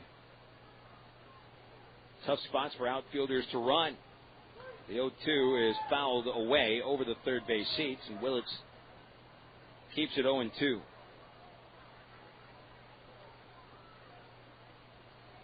Wolf Stadium is 310 down the third base line, 340 to right, and 402 feet to dead center field. They don't put any measurements on the outfield gaps, but it's about 365, 370 into each gap.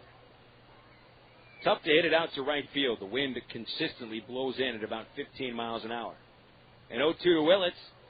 Upstairs and outside. Ball 1. Wolf Stadium is one of the ballparks in the league that it is possible for an outfielder to scale the fence and rob a home run. We saw it last year. Dustin DeLucci saved a home run. Robbed one from, I believe it was Christian Guerrero last year here at the Wolf. A 1-2 pitch to Willits. No time called just as Sandoval was coming home. The pitch was low, but it doesn't count. So it remains a ball and 2 strikes. Next to that outfield fence, it's about 8 feet tall. And it is made of a hard plastic material, a little bit of wood. Has some give to it, but it's not a padded fence. Now the 1-2 to Willits. Stays alive. Slices it right to the fence behind home plate.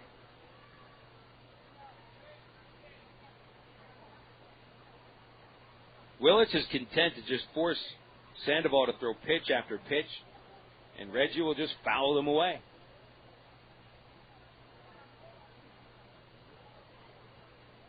Sandoval ready once again. Comes home 1-2 inside, and it got Willits on his elbow. Might have just brushed his uniform. Plate umpire Fritzoni makes the call after Willits turned towards him and complained that the ball hit him. Then he gets first base. René Rivera, the San Antonio catcher, disagrees, and so does the Mission's manager, Dave Brundage. Brundage is out of the dugout and pleading his case. Sandoval was trying to come up and in to Willits, and he threw that pitch at Reggie's right elbow. Willits turned his back towards the pitch.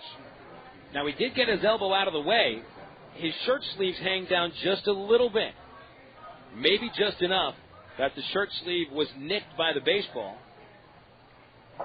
And even though Brundage disagrees with that call, it will stand. So Sandoval has now walked and hit a batter. And now Alberto Callaspo comes up with a chance to tie the game. It's 1-0 San Antonio. And there's 2 runners aboard for Callaspo, and he singled in the first inning. Meaning that now Callaspo has a hit in 8 of his last 12 at-bats.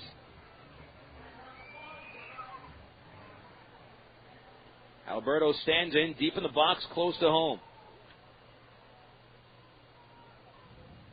Pawing at the dirt with his right foot, waiting for Sandoval to come to the stretch. And Sandoval does. Now a pitch to Callaspo. And he looks at a fastball outside, 1-0. Callaspo, owner of the Travs' only base hit today. A first inning clean single to right field. And he was forced out at second as part of the inning-ending double play. Sandoval has had a double play turn in 2 of the 3 innings. Here's a 1-0. A strike called on the inside corner. 1 ball, 1 strike on the Travs second baseman.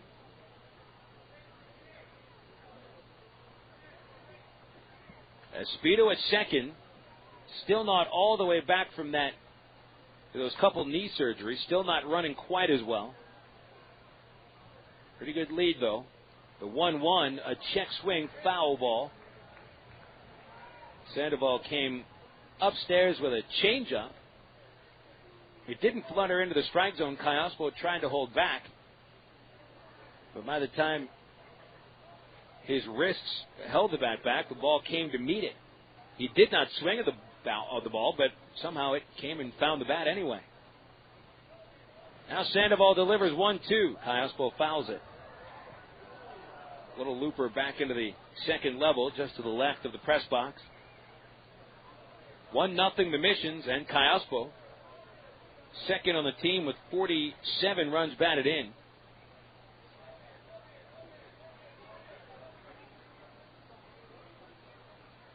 One-two pitch again. Ground ball and a base hit into right field. Holding at third is Espedo. Bohn gets to that ball quickly.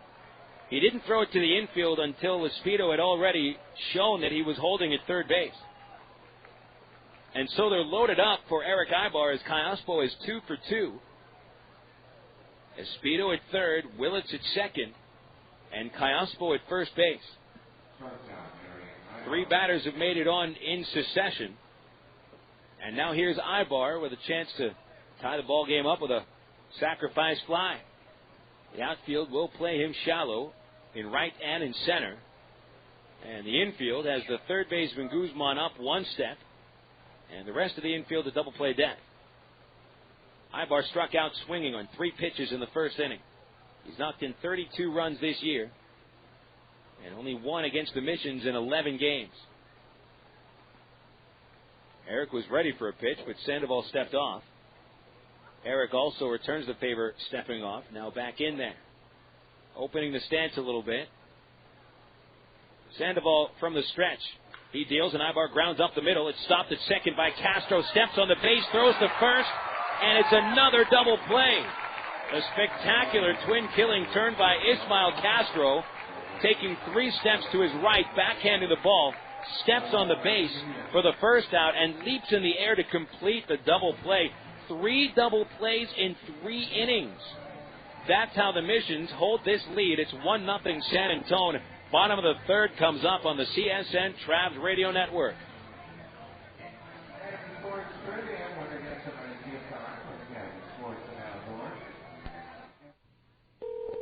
Brewery, can I help you? Hi, I just bought a 6-pack of your beer, and I think there's something missing in it. There's no taste in the beer. There's no taste? I was hoping maybe somebody in shipping could send me flavor. Like, I'm not trying. All I want is flavor. Sure, there's no flavor. Is there like a flavor distribution center in my neighborhood? I'll pick it up. No, there's no center. I'll tell you what. I got some Miller Lights here. That'll do the trick. Thank you very much. Okay. Have a good day. If you're going to choose on taste, choose the light beer that actually tastes like beer. Great tasting, less filling Miller Lite. Miller. Good call. Miller Brewing Company, Milwaukee, Wisconsin. Live responsibly. Ed and I sell soft drinks at ball games, and he first told me about BC Powder. We carry big trays of drinks up and down the stadium steps. Man, it's a killer. And with a backache, that tray feels heavier and heavier. And the stairs are tough on your knees. One night I was dragging, and the game wasn't half over. I told Brian he needed a BC to stop the pain fast, because it goes to work quick. BC stopped the pain, got me right back to work. BC goes down easy with a soft drink, but don't tell the boss, okay? BC, pain relief at the speed of powder. Use as directed. In the following, you and the family are sitting at Ray Winder Field, top of the 6th inning. Tulsa has 2 on, nobody out. A line drive to the shortstop, diving catch, tags the runner, throws to second. Hey, it's an amazing triple play. You just won $100,000. That's right. It's the Travis turn a triple play in the 6th inning of a home game this year. One fan wins $100,000. Travs triple play contest all season long. 18 and older with a valid driver's license must be present to win.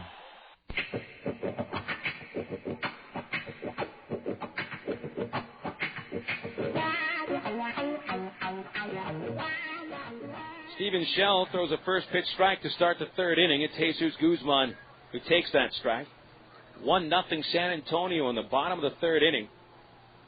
And Guzman knocking in the game's only run with a double in the 1st. Shell delivers 0-1 and a swing and a miss.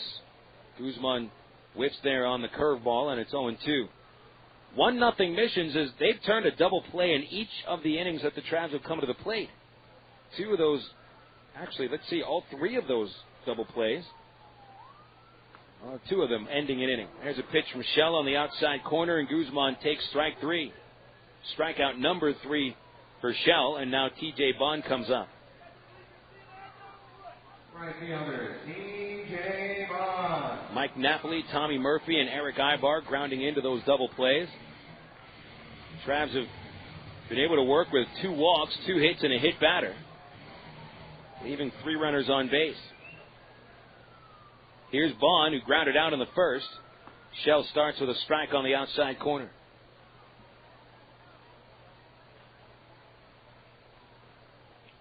Nate Espy on deck for the Missions. Here's the 0-1 pitch from Steven. And a slider in the dirt. And a count of ball and a strike to Bohn. Bohn, a wide stance. Very quiet in the batter's box, all except for bouncing the bat off his right shoulder. The 1-1 pitch is fouled into the first base seats, and it's 1-2. I mean, nothing else. Bohn's body moves while he's in his batting stance, but that bat just, it bounces like a metronome. Here's a 1-2. And it's fouled back. 1 ball, 2 strikes remaining on Bohn.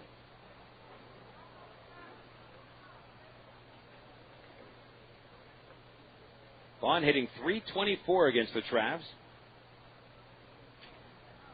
1-2 pitch on the way. Grounder to Greg Porter. Takes a bounce right up. A nice play to stay in front of the ball. And he'll throw across, just getting Bohn by a step. And Bohn grounds out to third base for the second time. The ground ball was just smoothly rolling right along to Porter. Then it took a bounce at the lip of the grass at third base and went straight up, right into Porter's midsection. And the way he fielded it, it almost looked like he was shot in the gut. But instead of a bullet coming out, a baseball came out, and he was able to retire Bohn. 2 outs, and here's Nate Espy. Espy right-handed, and Shell comes home with a strike. A curve on the outside corner. 1-0 the Missions lead. And Juan Sandoval, a bit of an escape artist to start this day. Here's an 0-1 pitch, and fouled off on the right side in the air. And the count is 0-2.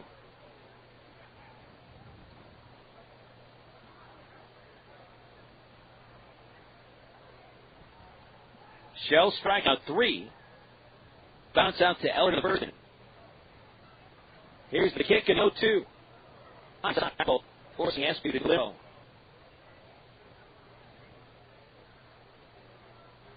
Shell's fastball, and it's thrown up in the strike zone or a little bit higher. Just seems to move a little bit. The 1-2 pitch moves inside, and it's 2 balls and 2 strikes. A couple of hard fastballs that Espy has been challenged on, up and in, and then straight in. Now the 2-2 pitch. Fastball, and it's fouled away. Nice pitch again, right on Espy's fists. Looked like Shell may have missed his location a little bit. Napoli set up on the outside corner, and the pitch came on the inside corner. Not a bad effect, however. It was right on Espy's fist, and his hands may be ringing. Now the 2-2 on the way. A little inside, ball 3. The curveball just missed. One of those roundhouse curves. So Shell goes full on Espy with Jesse Hurlbeck in the on-deck circle. Trying for a perfect inning. The 3-2. Foul. Slow bouncer towards Dave Brundage. He'll give it point into the seats. Find somebody that he deems worthy of a foul ball and put it in there. Espy stands back in. Shell reassigns. Here's another pitch. Grab over and take that routine runner. Flips across. And that's a perfect third inning for Steve Shell. We play 3 at the Wolf. It's until 1. Arkansas nothing. Going to the 4th on the Creative Sports Radio Network. You know, a while back when I was growing up, that was a long time ago, the Travelers used to do free tickets for kids with a Notto game. Well, the tradition continues at Ray Winter Field thanks to the West Little Rock Optimist Club. Listen to this deal. Every Traveler home game, youth groups can get 3 box seats. You heard right. 3 box seats by calling the Travelers at 664-1555. Just as with the Optimist Dugout, and each kid in your youth group or baseball team gets a free box seat while the adults pay just $6. You won't find a better deal anywhere in town. The Travs and the West Little Rock Optimist Club are committed to passing I love for baseball to your kids. In order to take advantage of this, you got to call 664-1555. And that's about the Optimist Dugout. 3 box seats for youth groups every game. Only at Ray Winter Field. It's time for a reintroduction to one of your close friends. A friend who supported you through many a spring or summer night over the years, and you never have to go searching for him. He's always in the same spot along the third base line. Baseball fans, reintroducing the Ray Winter Field Bleachers. The Bleachers are the place to gather with your other friends to catch exciting Arkansas Travelers baseball. And at just $6 a ticket, there's no place friendlier. Call the Travs at 664-1555 or visit Travs.com.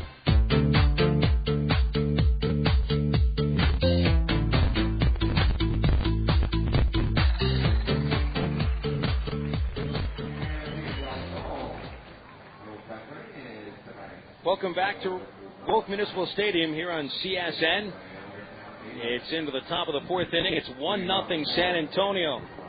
Phil Elson on the play-by-play, joined by Tom Kaiser, the Texas League president. Of course, makes his home and the league office here in the Alamo City.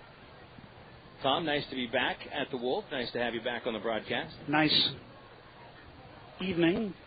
Nice breeze. Not too hot. Mike Napoli will start the fourth by taking a pitch up high. Ball one. Not too hot. Yeah. 100 degrees today. Here's a 1-0 pitch. And it's cooled off some. Right off the outside corner. Ball two to Napoli. I'll tell you how hot it was, Tom. How hot was it? A couple of the Mission's front office members even said, boy, it's hot. And when Texans admit that it's hot, it's hot. Pitch low and outside to Napoli. No, they said it was a called strike. 2-1. Just missed that one. Sandoval got Napoli to bounce into a double play to the end of the first inning. And there's one right down the middle, and it's 2-2. It has cooled down. It's a very comfortable night now. Storms that were predicted at 30% not materializing. Here's a 2-2 to Napoli. Just off the outside corner. Close pitch there. 3-2. Kendrys Morales on deck, and then it'll be Tommy Murphy. Sandoval kicks and he's home. Strike three call. Outside corner, Sandoval strikes out his second and catches Napoli looking to start the fourth. This will bring up Kendrys Morales. Tom, yesterday the Futures game, Texas League was well represented. I believe it was 7 either current or former Texas Leaguers took part in the Futures game, including Kendrys Morales. Sandoval will deliver to Kendrys, and he hits a high bouncing ball towards center. Backhand by Castro, throws on to first and gets the out. Another fine play by Castro. It took a single away from Aybar in the third inning and turned it into a double play, and now takes a base hit away from Morales. Another nice leaping throw. Here's Murphy. Yeah, the Justin Huber started the ball game from Wichita with a key run-scoring base hit. And Edison Volquez of Frisco was the winning pitcher yesterday. Did very well. Morales had a double, and who else here? Fernando Nieve had a strikeout. Shin-Soo Choo, a former Mission. He went 1 for 3 with an RBI and a run scored. Choo, now being that he's from Korea, as Murphy takes a strike, I was reading Shin-Soo Choo's played in 3 consecutive Futures games now. There aren't that many players from South Korea over here yet, and so it seems that he's the de facto player to go to the Futures game as the ball fouls back and it's 0-2. But he said, that's it. I'm not going to the Futures game anymore. I'm tired of it. I want to get to the next level and stay there. Yeah, the future is now. Exactly. Now, the future can only be the future for so long. 0-2 to Murphy. He hit into the second double play back in the second inning. And a pitch in the dirt here, and it's ball one. Well, think about it. He was well enough regarded as a A-ball player to go. Then as a double-A ball player, now as a triple-A with some major league experience. He's not going just because he's, hitting 250. The 1-2 to Murphy. Hard ground to short. Backhand by Jones. And Jones will flip across for the final out of the fourth inning. Down go the Travs, 1-2-3. Sandoval, 4 shutout innings. Bottom of the fourth coming up 1-0 San Antonio on the CSN Travelers Radio Network. American Barbecue. I never wanted a Coke so bad in my life. Like the time I went on a shop till you drop a thon with my girlfriend. So there I am, pinballing from store to store across the vast expanse of this mega mall, forced to give my opinion on her clothing choices, which she promptly ignored. I think it was from all the, yeah, that looks great, honey, but I was parched. Only one thing was going to unparch me, a Coke. I would have cried, but I couldn't spare the fluid. So next time I go shopping, it'll be online. Coca-Cola. Make it real.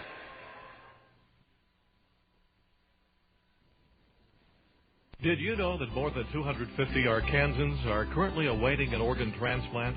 And did you know that every 16 minutes, a new name is added to the organ transplant waiting list? You can help to reduce these numbers by registering to become an organ donor. Call the Arkansas Regional Organ Recovery Agency at 866-660-5433 or visit the Aurora website at www.arora.org to learn more. Become an organ donor. Give hope. Pig and Chick has always given you and your family the best choices in great food. Many of you are now watching those carbs, and although the Pig and Chick menu has always offered great low-carb items, there's now a special low-carb menu featuring items with the same great taste Pig and Chick is famous for. Of course, you'll still find those great Pig and Chick ribs, barbecue sandwiches, catfish, gourmet sandwiches, chicken, steaks, and more. Bring the whole family for a relaxing dinner. In a hurry? Get it to go. Pig and Chick, 7824 Highway 107 in Sherwood. Open 10:30 a.m. till 9 p.m. Monday through Saturday.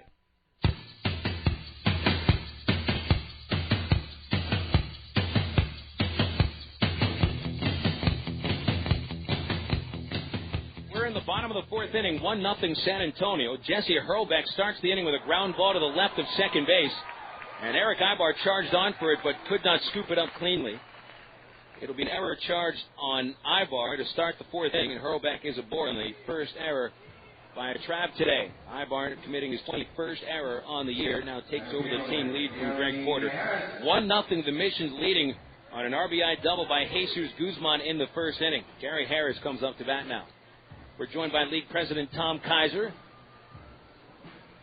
who, of course, was on the air with us the very day that the announcement came from the city of North Little Rock and the Travs Board of Directors that an agreement had been reached, and all that has to happen is a yes vote on August 9th, showing bunt. Harris will take the pitch for a called strike. Napoli trying to pick off Hurlbeck at first base. Good throw, but he slid in safely. So I guess, Tom, and I was talking about it a couple of days on the air, which was the 30-day mark until the vote comes up on August 9th, just to encourage the voters. Here's an 0-1, and a line drive, leaping it short for the catch. Aybar throwing to first, and he throws it away. Trying to double up Hurlbeck. He was maybe about 4 or 5 steps away from the base. He got back in, and it looked like Elward may have been shielded from seeing that ball by Hurlbeck, and he will not just get second base. He's awarded 2 bases as the ball bounced in and then out of the Arkansas dugout. So there's a second error of the inning on Aybar.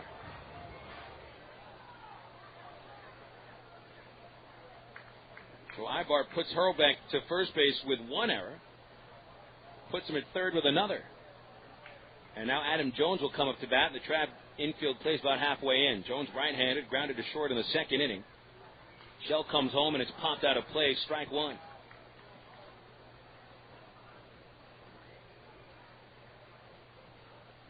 Well, I think, Tom, over the next week or the next month or so, there'll be a pretty heavy public relations push put on by a few different groups about getting out the yes vote for the new sales tax in North Little Rock. A swing and a miss by Jones on a fastball that handcuffed him, and it's 0-2. That's one of the things I think is key, is to get a grassroots support network going. Not just assume that there's a lot of support. Make sure people get out to vote. Encourage people to vote. The 0-2 to Jones. Ground ball up the middle, and it's into center field. It'll be 2-0 San Antonio as Hurlbeck touches home. Adam Jones knocks in Hurlbeck, an unearned run. And it's 2-0 San Antonio for René Rivera, who comes up now with a runner at first and 1 out.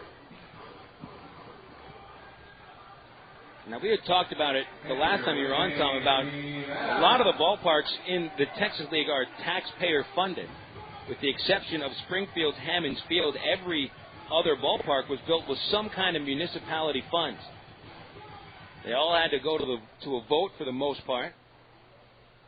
Now, there's many different reasons, I think, for building a new ballpark, chief of which is to keep baseball in Central Arkansas. As the pitch is low and away to Rivera, he doubled in the second. But I think, and we're starting to see it now in Frisco, you're seeing baseball parks in downtown areas really become kind of a bit of a centerpiece. They could do the same thing on that property in North Little Rock. They're planning on expanding businesses and restaurants all around that area. And that's another reason, I think, to vote yes, is to build up that other section of the corridor of the Arkansas River. The Little Rock side is revitalized in the River Market area. It would be an excellent adjunct to that. Runner goes, a swing and a miss. Here's a throw, and Napoli's throw bounces into center. This would be a 3-error inning as Jones gets up and gets to third base. It was a pitch out, a pitch out that Shell threw pretty close to the plate. It was outside, but not by all that far. Not far enough for Rivera to try not to swing at it because he swung and missed. The throw went to second, but it skipped in front and bounds into center. 3 errors in the inning. Runner at third, still just one out, and a 1-1 count on Rivera. Infield will have to play up again. Hatley may have been distracted by Rivera's swinging at the pitch. This pitch popped up. This won't score the run. Third base side coming in is Porter.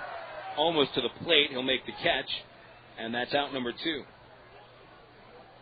Well, you know, that parcel of land that Stevens Company purchased, I think it finished second for the Clinton Library, for Alltel Arena. It's obvious that it's a fine piece of real estate just waiting for some kind of a development.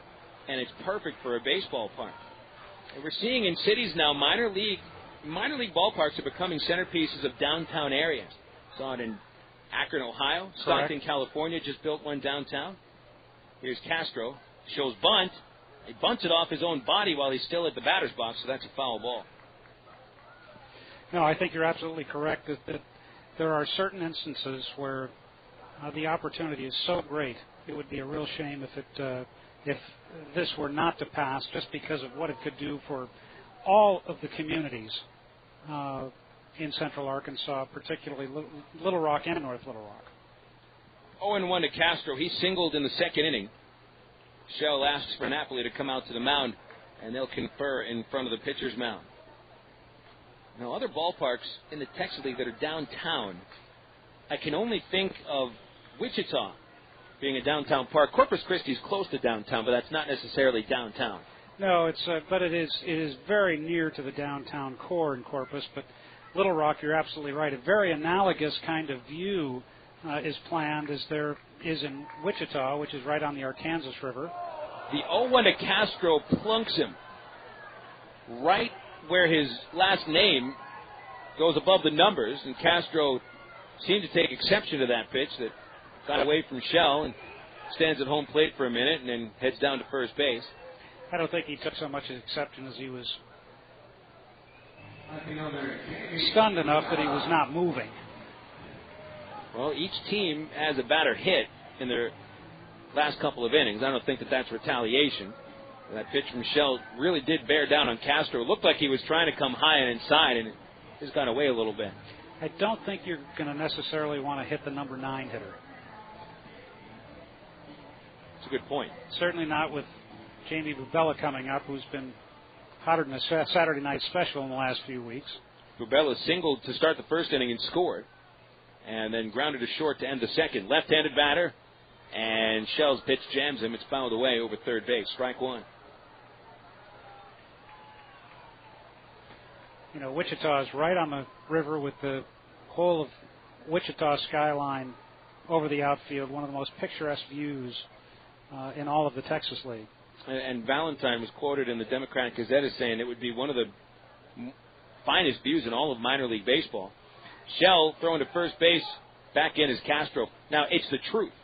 It is absolutely the truth. I've seen a lot of minor league ballparks. You have too, Tom.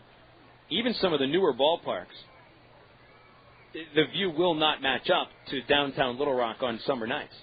I'd say you'd almost have to, and this is going to sound self-serving for a guy from Pittsburgh, but I think that it will rival the view at PNC Park with the skyline of Pittsburgh. A little less grand of a skyline, but yes, it would be very, very pretty. And the other thing that adds to it, that I don't think we get on the Arkansas River so much in Wichita, is we see a lot of barges going back and forth. That you get in Pittsburgh as well, with barges and the Gateway Clipper fleet going back and forth. Well, in Corpus Christi, you get those tankers coming, and they're taller than the ballpark. Right. The 0-2 popped up foul again, out of play. It's like watching the Titanic roll by. Makes you feel quite small when those tankers roll through the channel in Corpus Christi. 2-0, the Mission's leading here in the bottom of the fourth. An unearned run home. Only one hit. 3 Traveler errors here in the fourth inning. Here's a pitch to Bubela, and he bounces it foul. You know, watching they've got the Lexington over at right field anchored in position, the old World War II aircraft carrier, and of course the ships go up and down the channel, and it does provide a little hilarity. There was somebody in the press box early in the season, came in one night and pointed to the Lexington and said, "Was that there last night?" And then a different person watching the tankers go up the channel, and it says "No smoking," big letters on. Here's an 0-2, a swing and a miss, strike 3. Bubela strikes out on the ship, and say, "Boy, I didn't know those tanker companies were such health conscious employers." The Mission score 1 run in the 4th on 1 hit and 3 errors. They strand 2. 4 innings are complete. We'll go to the 5th inning. And Tom, thanks for your time. Hey, look forward to it. I knew I wanted to come on tonight because I'm going to Tulsa and Wichita in the morning and won't see you again, at least this trip. See you somewhere else along the line, but thanks for having me on. Well, thanks for stopping by, Tom. 2-0 the Missions will go into the 5th on the CSN Travelers Radio Network. Hey, nobody said quitting smoking was easy, but others have done it, and you can too, with help from the SOS Quit line, 1-866-NOW-QUIT. They'll give you the help you need to kick the tobacco habit. It's free, and it's free of nagging and preaching too. So call 1-866-NOW-QUIT and get the help you need. What have you got to lose, besides the most dangerous habit you've ever had? 1-866-NOW-QUIT. Call now. Bill Valentine here with a question. When was the last time you saw the Trav turn to triple play? That's right, I can't remember either. So this year we're going to celebrate if the Travs manage to turn that trick. $100,000 to one fan if the Travs complete a triple play during the 6th inning of a home game. You got to be 18 to enter with a valid driver's license, and you must be present to win. It's the Travelers' $100,000 triple play giveaway all season long here at Ray Winder Field. Sports fans across Arkansas remember Jim Elder as a walking baseball encyclopedia and a legendary sports figure who was named the state's top sportscaster 11 times. But Jim was about much more than sports. He loved people, and especially he loved kids. Jim passed away in 1998, but his memory lives on through the Jim Elder Good Sport Fund, working closely with programs such as the First Tee Park and the Lamar Porterfield RBI program. The Jim Elder Good Sport Fund helps kids learn leadership, sportsmanship, and a strong work ethic through sports. To learn more about the Jim Elder Good Sport Fund, go to www.jimelder.org.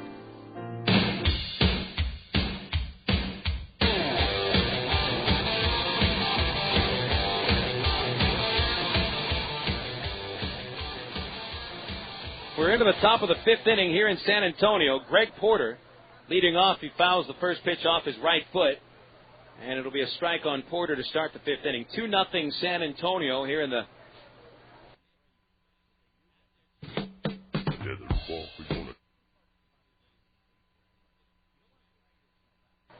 bottom of the 4th inning, helping to score one Mission run. Juan Sandoval deals to Greg Porter, and it's driven high in the air to right center field. That wind blowing in at 20 miles an hour knocks it down right in the glove of the right fielder, T.J. Bohn, who makes the catch about 5 feet in front of the warning track. Folks, that ball would have been a home run at Ray Winder Field without a problem at all. Just a question as to whether it would have made it to the freeway and how high up the screen monster it went. But here at San Antonio, where there is always a breeze coming over right field, that ball turns into nothing more than just a harmless fly out.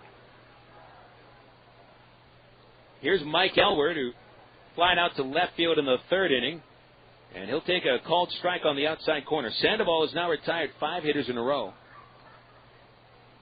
Travs have only put up 2 hits on Sandoval, though, both of them from Alberto Callaspo. Pitched low, a ball and a strike to Elward. Jason Espedo on deck. Sandoval, who hides his face with a glove while looking for the sign, now winds and comes home 1-1. The slider is low and outside, ball 2. They're in the 4th inning in Wichita, and the Wranglers leading Midland 5-3. Here's a 2-1 to Elward. Drops in there for a strike, 2-2. Wranglers put up all 5 of their runs in the 1st inning off Stephen Bondurant. Homers by Diaz and Josh Presley. The 2-2 pitch is fouled back. Sandoval's fastball rides high and inside to Elward. And right off the fists, the ball straight back into the net.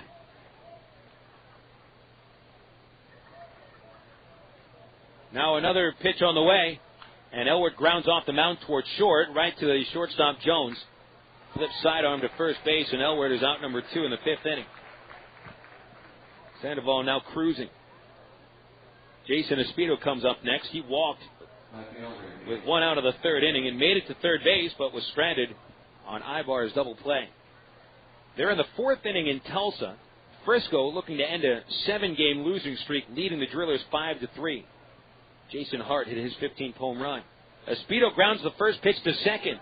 Castro 2 steps to the right, picks it up, and Espino thrown out 4-3. That's a rather quick 5th inning for the Travs as they go in order for the 2nd inning in a row. Halfway through today's game in San Antonio, it's the Missions 2 and the Arkansas Travelers nothing. This is the CSN Travelers Radio Network.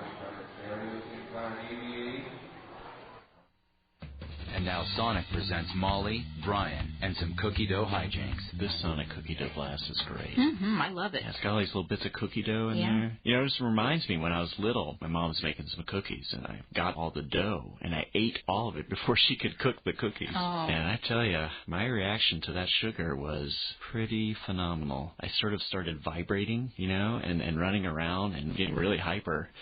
And at one point, I thought that I was an actual beam of light. And, you know, I was running around the house saying, I'm a beam of light, I'm a beam of light. And, Honey, yeah. you did that last week. Was that last week? Yeah. Oh. I didn't know you'd eaten a bunch of cookie dough. That actually makes me feel better. Cookie Dough Blast, new at Sonic. It's the irresistible taste of chocolate chip cookie dough blended into a creamy frozen treat. Try one tonight because Sonic's open till at least midnight all summer long. Sonic's Cookie Dough Blast at participating Sonic drive-ins. It's not just good, it's Sonic good. Brewery, can I help you? Hi, I just bought a 6-pack of your beer, and I think there's something missing in it. There's no taste in the beer. There's no taste. I was hoping maybe somebody in shipping could send me flavor. Like, I'm not trying. All I want is flavor. Sure, there's no flavor. Is there like a flavor distribution center in my neighborhood? I'll pick it up. No, there's no center. I'll tell you what. I got some Miller Lights here. That'll do the trick. Thank you very much. Okay. Have a good day. If you're going to choose on taste, choose the light beer that actually tastes like beer. Great tasting, less filling Miller Lite. Miller. Good call. Miller Brewing Company, Milwaukee, Wisconsin. Live responsibly. Get out today and hit the links. Stone Lakes. Stone Lakes Golf Course is rated as one of the best public courses in the state. Sporting beautiful bent grass greens, plus lush fairways and tees. Stone Lakes has matured over the past 3 years into a true test of golf. Stone Lakes features reasonable green speeds and 18 lake-style holes located 1 mile off I-440 on Faulkner Lake Road. Call 945-0945 for Stone Lakes or visit online at stonelakes.net.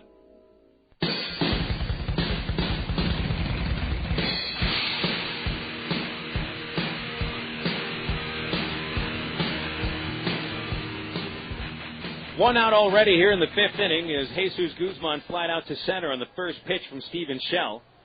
Now a pitch down and into T.J. Bohn, the second batter of the 5th inning. It's 2-0 Missions. Shell missing down low, 2 balls, no strikes to Bohn, who twice has grounded out to third baseman Greg Porter. Shell giving up 2 runs over 4 1/3, 1 unearned run. 2-0 to Bohn, lays foul the other way, bounces towards the bullpen, and it's 2 balls and a strike. 3 Traveler errors, 1 hit batter, a stolen base, and 1 single led to a run in the 4th. Jaime Bubela started the first inning with a single and came home on a Guzman double in the first inning. Meanwhile, Shell has struck out 4 hitters, walking nobody, hitting 1 batter. Here's a 2-1 from Shell to Bohn. Popped up shallow right, long run in for Murphy. Out from first base is Elwood in foul territory, and he drops the ball. That wind blowing in from right field, it's a tougher play for the right fielder having to sprint in. And with Elwood going all the way to the bullpen, no error will be charged. He had to try to catch that ball over the shoulder. Reached out basket style, and the ball was in the mid, and then it popped out. 2 balls, 2 strikes on the 3-hitter Bohn. One other game in progress in the Texas League is in Corpus Christi. 1-0, the Hooks lead the Springfield Cardinals in the 5th inning. Here's a 2-2. Strike 3 call. Bohn strikes out looking, and that's the 5th strikeout for Shell. He's really pitching very well ever since giving up those first 2 hits in the first inning. Only allowed 3 hits since that. And it certainly wasn't Shell's fault that the run in the 4th inning scored on 3 Traveler errors.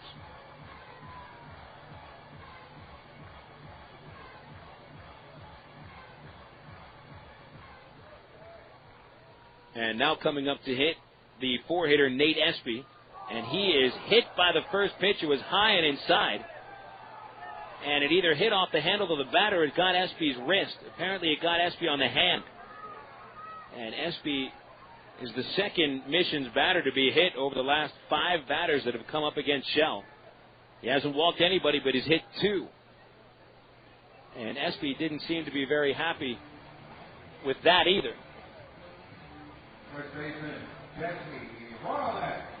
He took his base without any issues, but he was looking at Shell while he made his way down the line. So Stephen will go from the stretch to face Hurlback, who reached on Aybar's fielding error in the 4th inning. In the first pitch here, a lazy fly right field. Murphy, 2 steps to center field, makes the catch. And Shell pitches out of the 5th inning. No runs, no hits, 1 man left. 5 innings in the books, heading to the 6th. San Antonio 2, Arkansas nothing. And now these words on CSN from Settle Office Products. When it comes to a full line of office products, the name is Settle Office Products, 4412 MacArthur Drive in North Little Rock. They've been in business on MacArthur Drive for 23 years. They give free delivery anywhere in Central Arkansas. They have office furniture, office supplies, scratch and dent furniture, and they're family owned and operated. Give them a call today at 758-1050 or see them on the website at www.settleofficepro.com.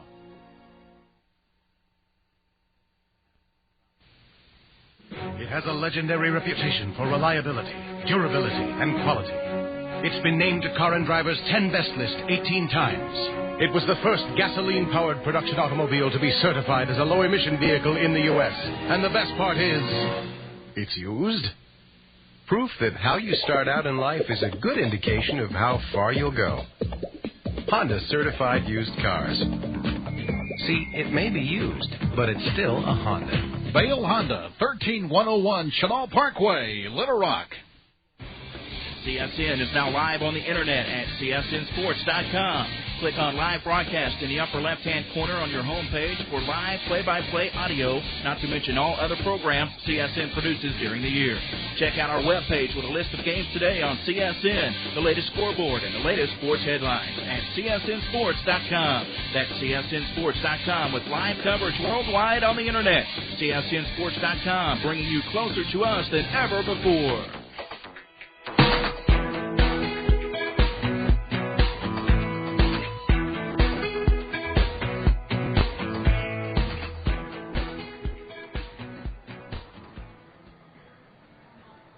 Into the 6th inning here in beautiful San Antonio, Texas.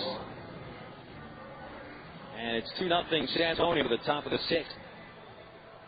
Wilson with you on the play-by-play. Mike Harrison is back at CSN center control, and the draft trying to break in on Sandoval. 5 innings, 5 scoreless inning for Sandoval. Hitter goes to work against Reggie Willits. Willits will take a ball strike over the outside corner. Top of the order here in the 6th. Willits, Callaspo, and Aybar. Willits filled a splice. Walked in the 1st and hit by pitch in the 3rd. Third baseman up. Here's an 0-1. And it's in the dirt for a ball. 1 ball, 1 strike. Sandoval has retired the last 7. Last Trav to reach base was Callaspo, who had a 1-out single in the 3rd inning. And that was the 3rd consecutive inning that Sandoval got a double play. Willits will hit a line drive, base hit, right center. Cutting across is Bohn. He cuts off. Willits will make the turn and go back to first base. So Reggie is on base for the 3rd time. And continues to get himself on base.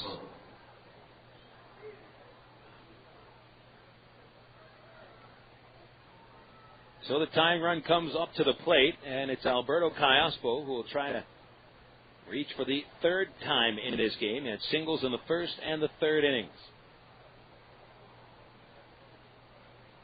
Sandoval has gone from the stretch for quite a bit, but hasn't had to go to the stretch since the 3rd inning. Will fire to first, and it is not in time. In fact, Sandoval had been going from the stretch just about every hitter after the leadoff man of the first 3 innings, and was going into windup for the 4th and the 5th. Now a stretch and another throw to first base, and Willits is safe. Sandoval has now thrown 90 pitches in 5+ innings. San Antonio's bullpen has not yet started to work, but you'd imagine sometime soon, with a pitch count upwards of around 110, they may start to work if Sandoval gets into trouble here in the 6th inning. High set and a pitch to Callaspo. Fastball outside. Callaspo singles in the 1st and 3rd innings to right field and to center. And he's been right on just about every pitch that's come his way in 4 nights. 1-0 count. The stretch. Sandoval delivers. Fastball high. And that's ball 2. 2-0. Close pitch there, but that was above the letters on the uniform.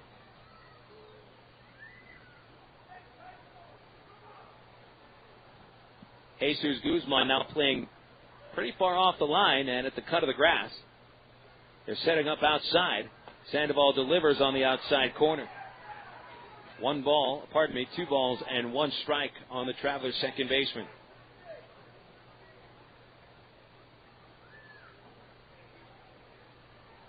First base runner for the Travs since the 3rd inning. Haven't been able to do much with runners on base today. A 2-1 pitch to Callaspo. Swung on, flies shallow left. Coming on Bubela. Shortstop Jones goes out and he makes the catch on a little blooper that almost found a gap between the shortstop and the left fielder. But Jones, who has fairly good speed and decent range, was able to get all the way out into short left field and make the catch, saving Bubela. And so Callaspo is out for the first time today, and here's Erick Aybar. Aybar is 0 for 2, plus the 2 errors in the 4th inning that brought home the Mission's 2nd run. Aybar at the plate has struck out and grounded into a double play that ended the 3rd inning. Willits will take a decent lead. Here's a pitch. Aybar takes a strike on the outside corner. With all the double plays that Travs have hit into, they still haven't had the runners put in motion by manager Tom Gamboa yet. And Willits, 22 steals. Maybe an attempt here. I think Gamboa a little reluctant to run on René Rivera, the catcher. And 0-1, inside that time to Aybar.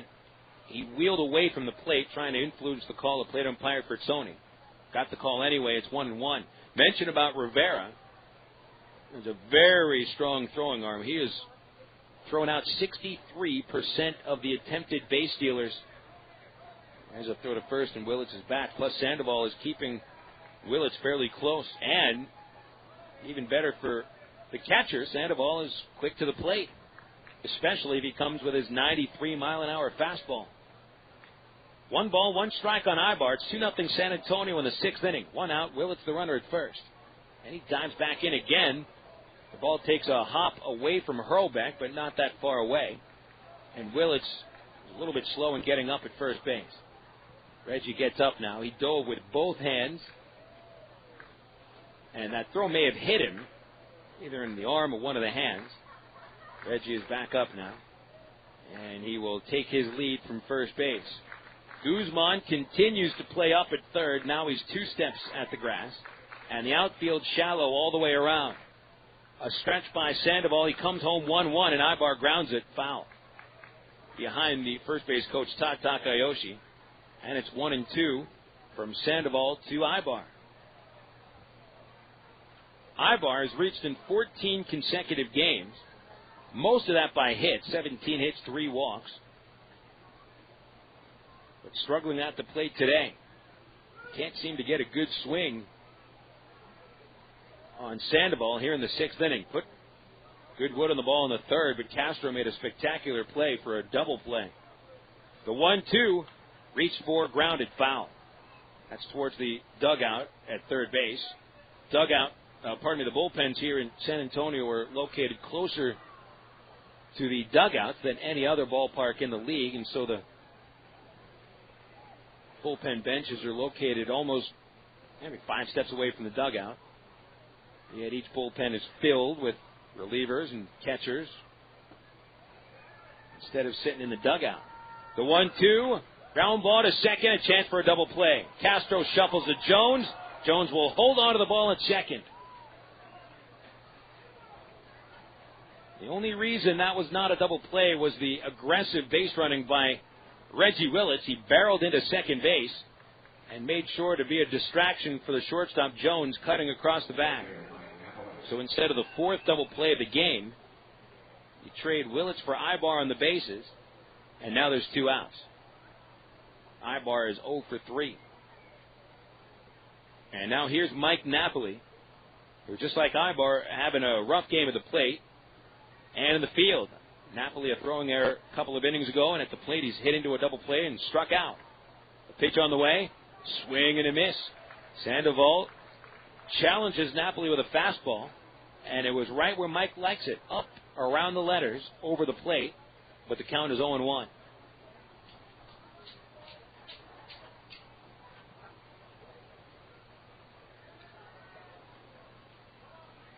Two nothing, the Mission's leading. Aybar is having a very short lead at first.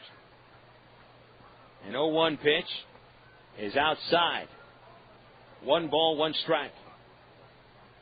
Now with your best run producer at the plate again, you may be thinking about having Aybar steal a base. Second in the league with 25 steals. But with Rivera's throwing arm and Napoli's propensity to either not just make either contact or strike out, but hit a home run or strike out. 1-1 pitch. All the way to the back screen, and Sandoval takes care of Aybar. Not even having to worry about stealing now. It's a wild pitch that gives Aybar second base. 6th wild pitch of the year for Juan Sandoval. And for the first time since the 3rd inning, the Travs get a runner to second. 2 balls and a strike on Napoli, as he will attempt to drive home Arkansas's first run. Aybar is held on by the second baseman Castro. He's put up a wide hole on the right side of the infield. 2-1 pitch. Ball 3. Sandoval went with a breaking ball. It was low and outside.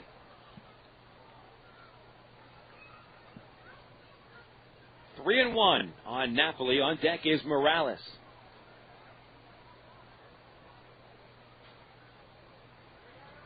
Sandoval sets and comes home 3-1. A foul ball by Napoli. Big swing and a foul straight back. He's right on that fastball. Just missed making solid contact.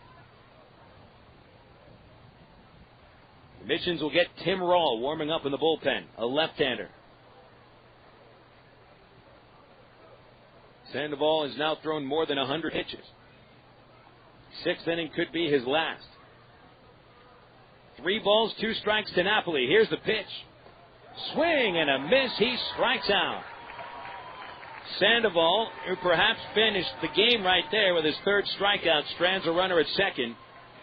No runs, 1 hit for the Travs, and still no runs for Arkansas through 6 innings. We'll go to the last of the 6th. 2-0 the Missions. This is the CSN Traveler Radio Network.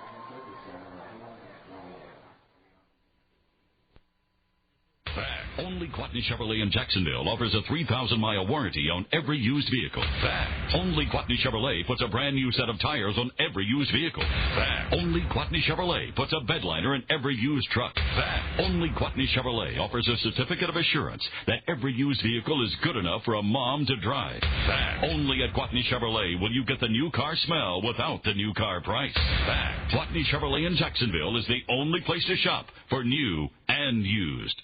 An accident involving a large truck can cause a lot of damage. If you're injured, you need a law firm that knows what they're doing. And while facts differ and results vary, we've got a verdict as large as $12.5 million in a single tractor-trailer case. Put this experience on your side. Call us at Gary Eubanks & Associates. We'll win your case, or you don't owe us a dime.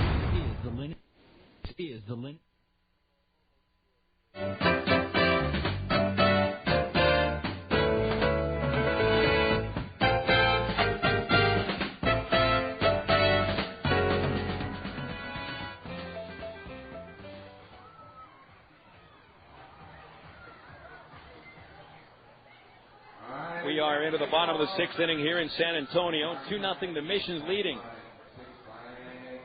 Phil Elson with you on the play-by-play. We've had a very well-pitched game on both sides.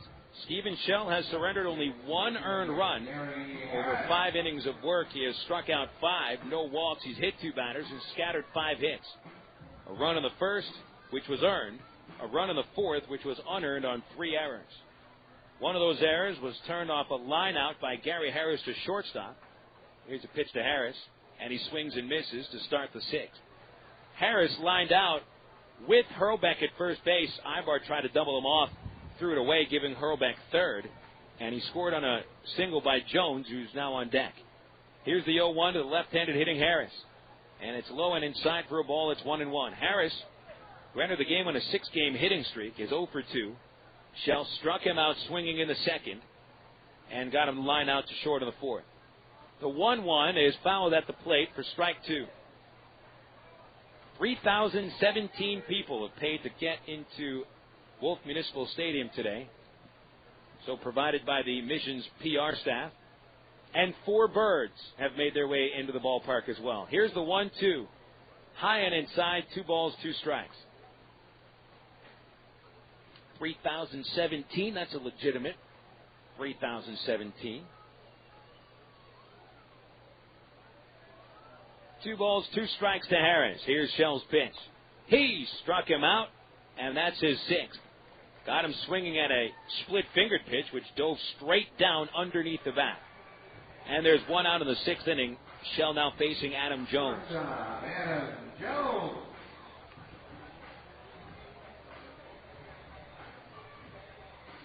Jones knocked in the second San Antonio run with a ground ball to center field in the 4th inning. Jones's 3rd RBI since coming up from Single A California League. He'll take a strike from Shell, and it's 0-1. Now Jones hit his only AA home run at Ray Winder last week. The 0-1 on the way. Fouled off over the first base side, strike 2. So let's see here. Jones has 2 RBIs against the Travs, though he's hitting under 200 against them, but only 1 RBI against the rest of the league in about 2 weeks worth of play. Shell winds and comes home 0-2 inside.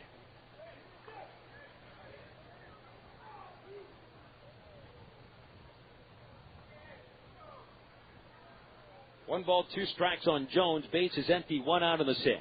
The pitch, line drive, base hit to left. Adam Jones is 2 for 3. And he is the only Missions player with 2 hits. Shell went with that changeup, and he came inside with it, and Jones may have been looking for that pitch. He stayed back on it, and ripped it past shortstop.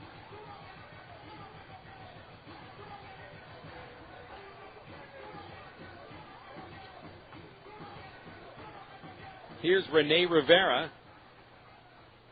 Doubled in the second, popped out in the 4th. Shell going to the stretch. The right-hander sets at the letters and comes home, and Rivera flies it shallow left field. Espedo got a very late break, but still plenty of time as the ball hangs in the air, and Shell has recorded 2 outs in the 6th inning.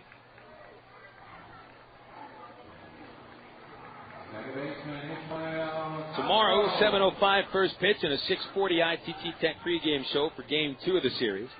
7:05 start times for every game of this series. The Missions will be sending Rafael Soriano to the hill, rehabbing an injury. He'll be pitching both tomorrow and the day after, 1 inning each. And then the Missions will go to their regularly scheduled starter, which tomorrow would be left-hander Thomas Oldham. Joe Saunders pitches tomorrow for the Travs. Won his last 2 starts. He's 7-4. Shell turns and throws to first. Jones back in there, safe. 2 outs here in the 6th inning. 2-0 Missions. 9-hitter Castro batting. A single in the second, hit by a pitch in the 4th.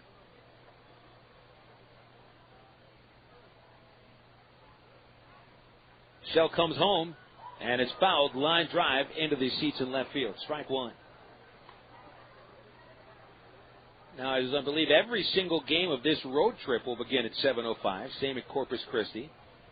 on Friday, Saturday, and Sunday. Good thing the Travs will be on the road Saturday with the Hopkins-Taylor fight in Las Vegas. Even with that fight a couple thousand miles away, if the Travs are playing in Little Rock, it'd probably be about as empty as the ballpark has ever been for a Saturday. There's a line drive the other way, fouled by Castro, and it's 0-2. Now, I'm not sure how many of the guys on the team are boxing fans. I know that a few of them probably dabble in boxing, not boxing themselves, but watching boxing. Tom Gamboa has expressed interest in boxing before, but I don't know how many of them are Jermaine Taylor fans, as every single Arkansan certainly is. I'd love to be able to watch that fight, but we'll be in Whataburger Field for Texas League Baseball instead. A meeting between Shell and Napoli out of the pitcher's mound with 2 outs and 2 strikes on the 9-hitter Castro.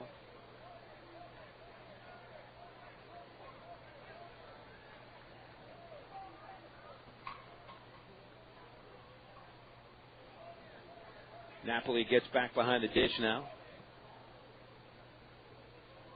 And Shell goes back to the stretch on 0-2.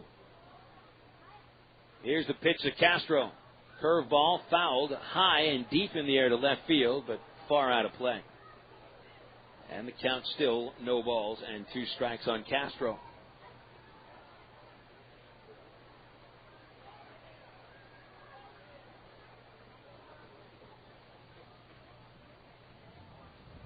Shell, the ball behind his back.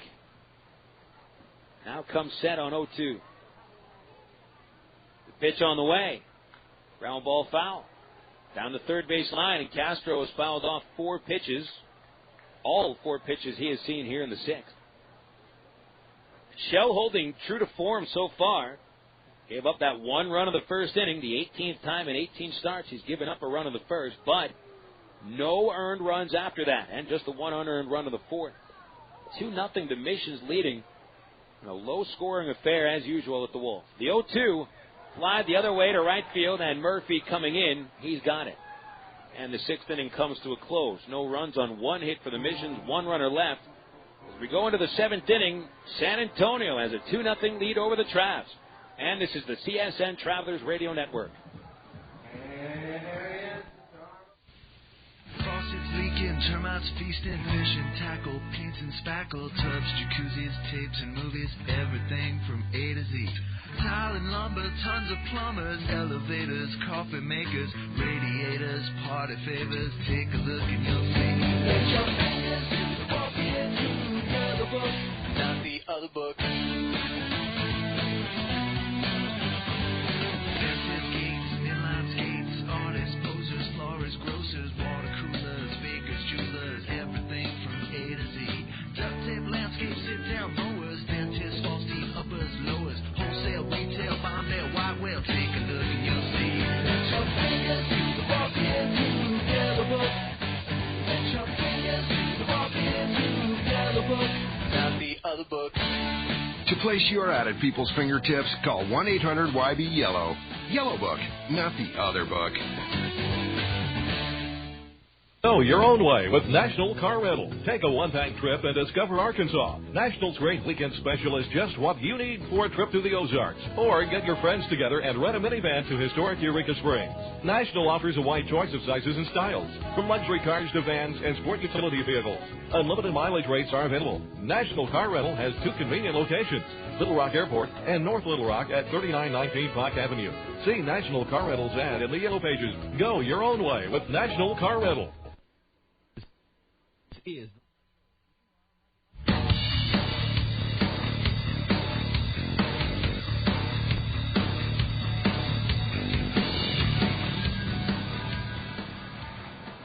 Six innings in the books, and here are the totals at Wolf Stadium. For the Arkansas Travelers, no runs, 3 hits, 3 errors. Travs have stranded 4, and for the Missions, 2 runs, 6 hits, 1 error. San Antonio has stranded 7. Kendrys Morales leads off here in the 7th inning and ropes the first pitch foul down the right field line. Juan Sandoval remaining in the game through 6 innings.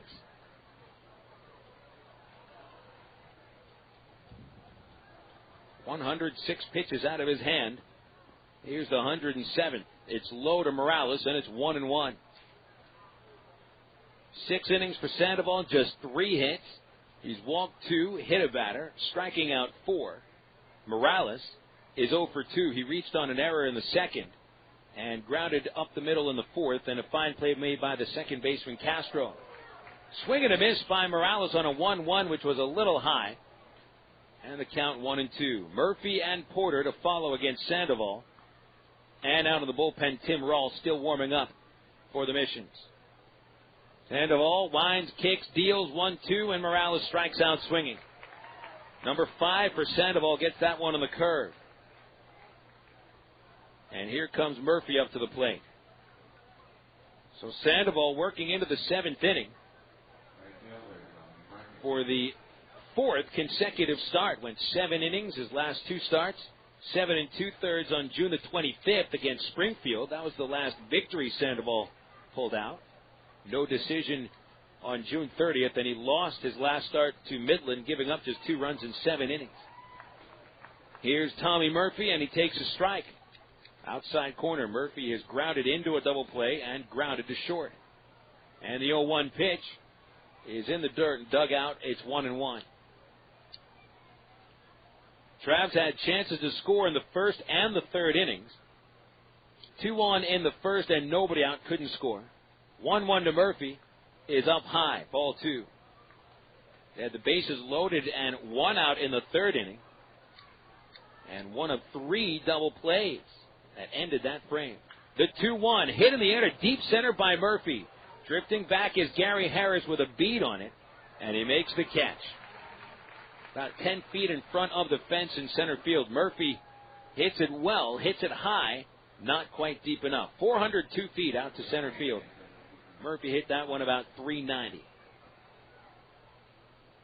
Here's Greg Porter. Porter has been called out on strikes and fly to right field. He's 0 for 2. Sandoval goes to the windup and deals. And Porter turns around, the fastball thrown up at his shoulder. And Greg just walks around the batter's circle.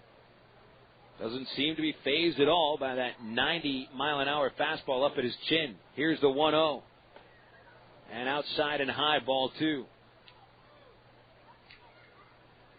2 Trav batters have been hit today. Pardon me, 1 Trav batter hit today. 2 Mission batters hit. 2-0 pitch, and that time Porter is hit by the pitch. And he throws the bat towards the dugout. And he'll take his base quietly. There might not be much doubt now that Sandoval was throwing at the batter. Plate umpire Fritzoni walked in front of Porter. He didn't signal to the dugouts. I don't believe that he has warned the dugouts. He may want to do that. I mean, if 1 pitch is thrown up and in and you miss him, and you come back 2 pitches later, and that time he made sure that he hit him. I mean, he threw it right at Porter's leg. There was nothing Greg could do to get out of the way of that one. So he's on base, and the tying run comes up. Here's Mike Elward, and he'll take outside, ball 1. So in my opinion, I think we got a little bit of beanball going on. Elward is 0 for 2, a fly out to left, a ground ball to short. Knocked in 4 runs in the doubleheader Saturday. The 1-0 pitch, flied, center field and deep, going back Harris, streaking towards the track and catches it. Off to the side. And the 7th inning is over for the Travs. 2 balls hit pretty well to center, but Harris made the catch on each of them. No runs, no hits, and a runner stranded. We'll go to the 7th inning stretch at the Wolf. 2-0 the Missions lead on the Creative Sports Radio Network. You know, a while back when I was growing up, that was a long time ago, the Travelers used to do free tickets for kids with the Notto gang. Well, the tradition continues at Ray Winder Field thanks to the West Little Rock Optimist Club. Listen to this deal. Every Traveler home game, youth groups can get free box seats. You heard right. free box seats by calling the Travelers at 664-1555. Just ask for the Optimist Dugout, and each kid in your youth group or baseball team gets a free box seat while the adults pay just $6. You won't find a better deal anywhere in town. The Travs and the West Little Rock Optimist Club are committed to passing our love for baseball to your kids. In order to take advantage of this, you got to call 664-1555 and ask about the Optimist Dugout. Free box seats for youth groups every game, only at Ray Winder Field. Hey, imagine the following. You and the family are sitting at Ray Winder Field, top of the 6th inning. Tulsa has 2 on, nobody out. A line drive to the shortstop, diving catch, tags the runner, throws to second. Hey, it's an amazing triple play. You just won $100,000. That's right. If the Travelers turn a triple play in the 6th inning of a home game this year, one fan wins $100,000. Travs triple play contest all season long. 18 and older with a valid driver's license must be present to win.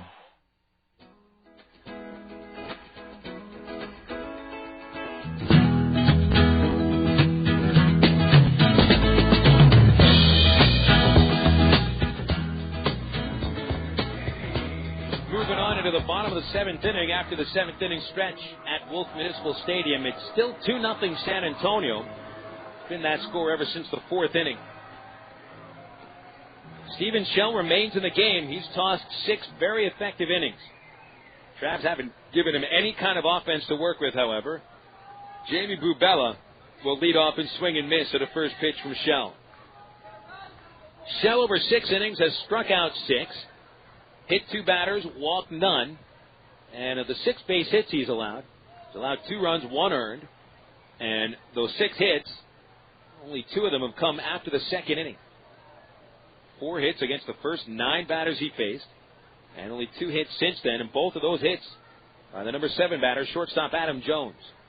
Bubela struck out swinging his last time up. He's 1 for 3. Shell, after conferring with Mike Napoli, now steps off the rubber. There's a right-hander warming up in the Missions bullpen. They had Tim Rawl warming up while Sandoval went through the top of the 7th, but now that is Emiliano Fruto warming up. Here's an 0-1 from Shell. Bubela squares around and takes a strike over the outside corner, and it's 0-2.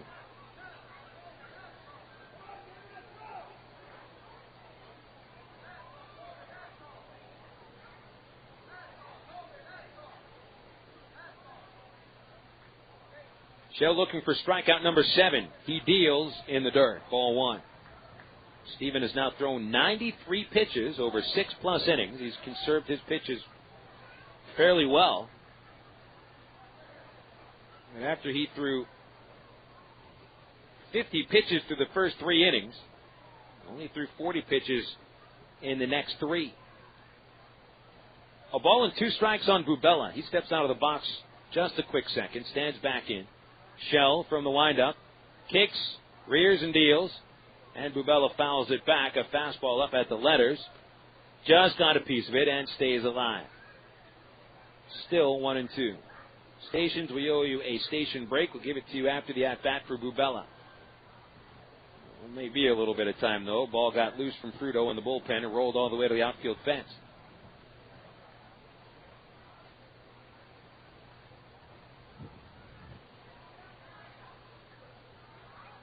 Now Shell has a sign and deals. A line drive, base hit by Bubela.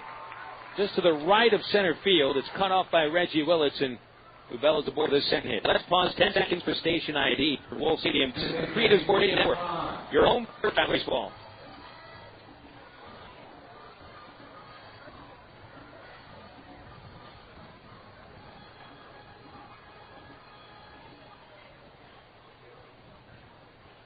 Number 2 batter, Jesus Guzman hits for the Missions. He's 1 for 3. A runner at first, no outs.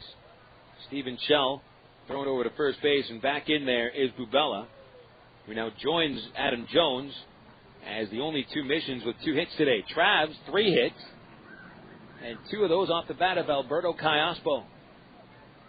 Guzman right-handed. Porter ready to charge from third. A pitch out, which is not all that far off the plate, and Bubela holding at first base. Shell twice now has come with a pitch out that hadn't been much of a pitch out. Last one was in the 4th inning. on a pitch out that they guessed correctly, but that pitch out was a little more high than outside. There are 2 baseballs loose now. One that got loose from the right field corner, and then another one that gets loose from the left field bullpen. So we've got all kinds of delays here in the 7th inning, and nobody's warming up in the Traveler bullpen, so I'm not sure where that ball in right field came from. But Fruto, who's been warming up since the start of this inning, has thrown 3 pitches that have evaded his bullpen catcher. Now Shell back to work 1-0, and it's upstairs a little bit, ball 2 to Guzman. The first round of the Home Run Derby has come to a close, and Bobby Abreu set a new record, hitting 24 home runs in the first round.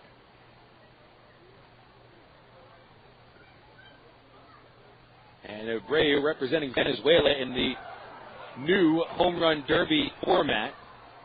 Guzman here flies to center, and it's caught by Reggie Willits. Faking the tag at second, Bubela heads back to first. Guzman 1 for 4. Guzman is a countryman of Abreu, so is Alberto Callaspo from Venezuela. The new format represents 8 countries in the Home Run Derby.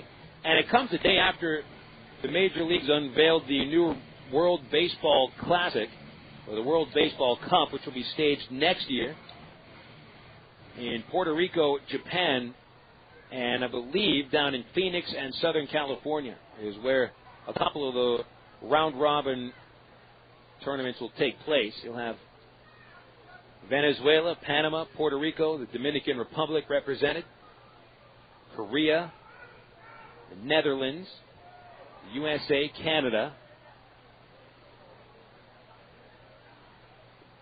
South Africa is also going to be represented in the Baseball Classic.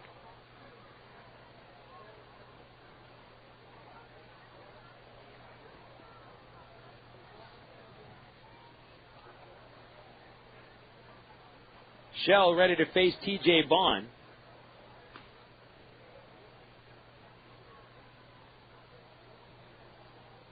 Bohn is 0 for 3 with 2 groundouts and a strikeout. Aaron Pullen is now warming up in the Trav pen. Here's a pitch to Bohn at the knees on a curve. Strike 1. 2-0 San Antonio leading in the 7th. The first pool in that World Baseball Classic, and it is called the World Baseball Classic, not the World Cup, though. Now, that's really what it is. It's a World Cup tournament. Pool A is going to take place in Japan. Throw to first base and back in is Bubela. Japanese major leagues were the last major baseball league across the world to agree to take part in the World Baseball Classic, which is going to be governed and organized by Major League Baseball. A bluff by Bubela, a pitch in the dirt blocked by Napoli, and Bubela holds 1-1. Japan hosts its own national team, Korea, Taiwan, and China. And you have a couple of rivals there, political rivals in Taiwan and China, certainly. Puerto Rico hosts the Pool C, which will feature Puerto Rico, Cuba, Panama, and the Netherlands. Now, of course, the Netherlands national team also encompasses that of Aruba. And so a man like Sidney Ponson could pitch for the Netherlands. Pool D and Pool B all taking place in the United States. Pool B features the Americans, the Canadians, Mexico, and South Africa. Pool D, Dominicans, Venezuela, then Australia and Italy. Here's a 1-1 to Bohn, and he chops it off his foot, foul, and it's 1-2. Now Casey Olenberger, who took part in the 2004 Olympics in Athens for the Italians. Now there's a good bet. Casey will probably represent the Italians in next year's World Cup. And with baseball no longer participating in the Olympics, the World Baseball Classic takes over as the premier showcase for international baseball. And I think that's the way to have it. Shell flipping to first base again. Bubela dives back. Bottom of the 7th. 1 out. 2-0 San Antonio, and Shell working on T.J. Bohn. 1-2 to count. Shell sets and now throws to first again, and Bubela's back on his feet. Now, the World Baseball Classic will take place right in the middle of spring training, and the national teams will also have their own training camps.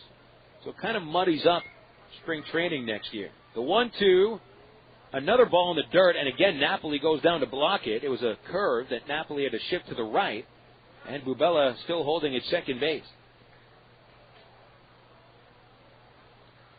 Now, when it comes to international sports, this is something that Americans haven't dealt with all that much when it comes to baseball internationally.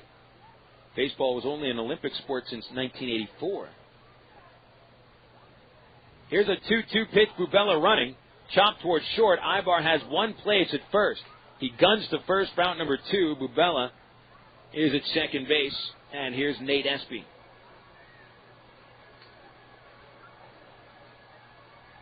But a lot of the other countries, specifically those countries from the Caribbean or northern South America, they're quite used to international baseball during the Major League offseason, during the Caribbean Series. And the fervor that is international ball for the Caribbean countries, they take it just as seriously, if not more seriously, than the majors. Talking about the fans, and the players certainly understand that too. Here's Espy. He'll take a strike, and it's 0-1. We talk about, as football fans, you wear your flag, your team colors as your flag. When it comes to international baseball, that's exactly what it is. It'll be very intense competition next year at the World Baseball Classic, and it will be a lot of fun to watch. 0-1 to Espy. He's 0 for 2. And a pitch up high from Shell. It's 1-1. Poland's been warming up for the better part of 6 minutes. He should be ready to go if Tom Gamboa needs him.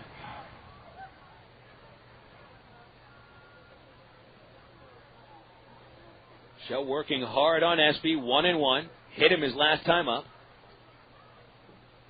Here's the 1-1 pitch, and it's on the outside corner. A fastball for strike 2.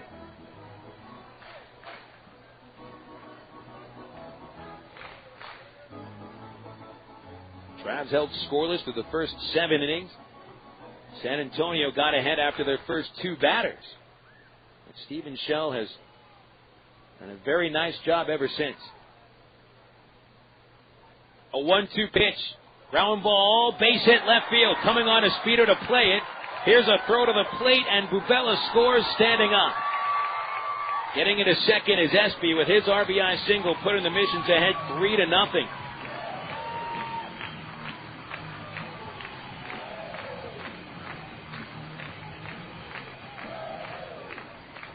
So the second earned run on Stephen Shell, and that may be the play that knocks him out of the game. It will be. Here comes Tom Gamboa, and he will go to Aaron Pullen. And another hard luck start for Stephen Shell. 6 2/3, pretty strong innings. Just could not get that last out. 8 hits allowed in 6 2/3, no walks, 2 hit batters. And the best Stephen can do is get a decision, but a good start. Here's Pullen. Here's a 60-second break. It's the Missions 3 and the Travelers 0 on the Creative Sports Radio Network.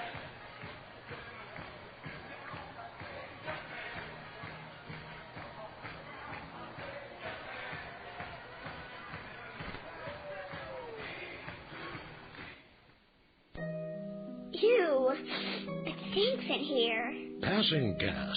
Is there a right time and a wrong time to do it? Come on, huh? I'm trying to eat. When indoors in the company of others, passing gas is not only taboo, it can be deadly. I'm gagging. Passing gas releases a plume of toxic vapors like ammonia and hydrogen cyanide. Oh, you're killing us over here. Every year, hundreds of infants exposed to passed gas die. What? I cracked a window? And just opening a window isn't enough. These deadly fumes can linger in the room for hours after odors have dissipated. Daddy, you promised you'd smoke outside. You're right, Pumpkin. Excuse me. If you smoke, take it outside. Don't pass gas. A message from the American Legacy Foundation and the Ad Council. Get the facts at don'tpassgas.org.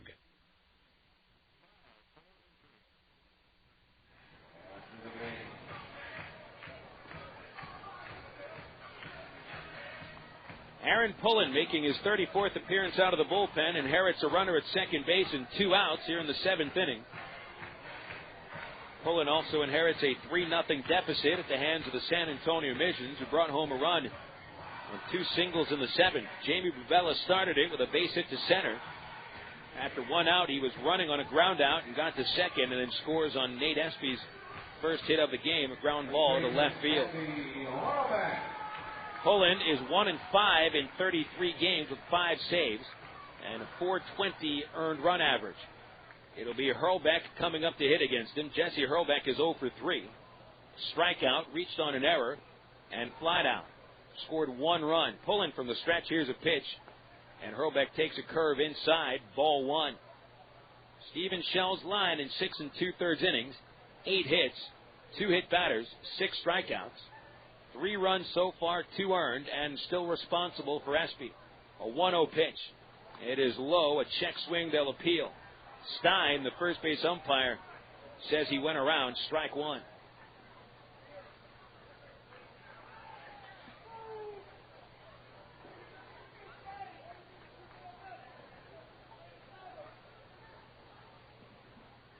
Pullen ready. Here's a 1-1. And right down the middle with a slider, Hurlbeck looks at strike 2.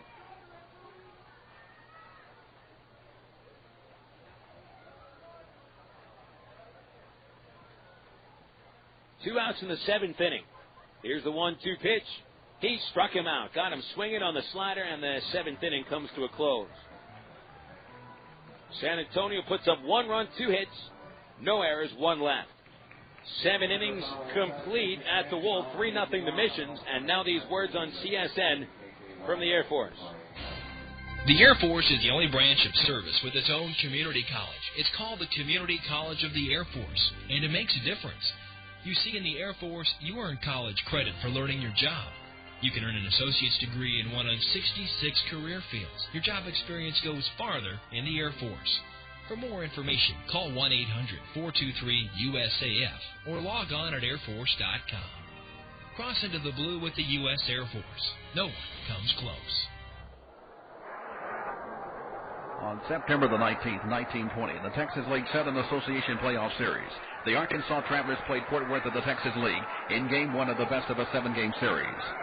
Fort Worth scored a run in the bottom of the 2nd, and Arkansas scored 2 runs in the 3rd to take a 2-1 lead going into the 8th inning. The first miscue for Arkansas was in the 8th when John Henry Robinson and Tony Brodom guessed that a fastball down the middle would catch Fort Worth's Ed Haley sleeping. But Haley swung away and hit it on the nose for a 2-base hit that hammered home the run that tied the score 2-all. Robert O'Brien then was the batter. He struck the first pitch to center for a run-scoring single to score Haley from second. Fort Worth took a 3-2 lead going into the 9th. On every pitch while Arkansas was batting, 10,000 fans in Fort Worth were going delirious. Harry Harper opened the 9th with a slashing double. He went to third on a pickoff attempt at second. Big Miller, the Travs clutch hitter, popped to second. The batter was Bill Waino. On the first pitch, a squeeze play was on. Harper came in from third. Waino missed the sign, and Harper was tagged out, and the Travelers lost the game 3-2. The winning pitcher for Fort Worth in the playoffs was Whitaker, 1-0, and Roger Robinson was 0-1, the loser for the Travs. Ed Haley of Fort Worth had the only home run of the game, his first of the playoffs. With Arkansas losing their first playoff game in Traveler history, this game became known as Waino's Boner. That's tonight's great moment in Arkansas Traveler baseball history.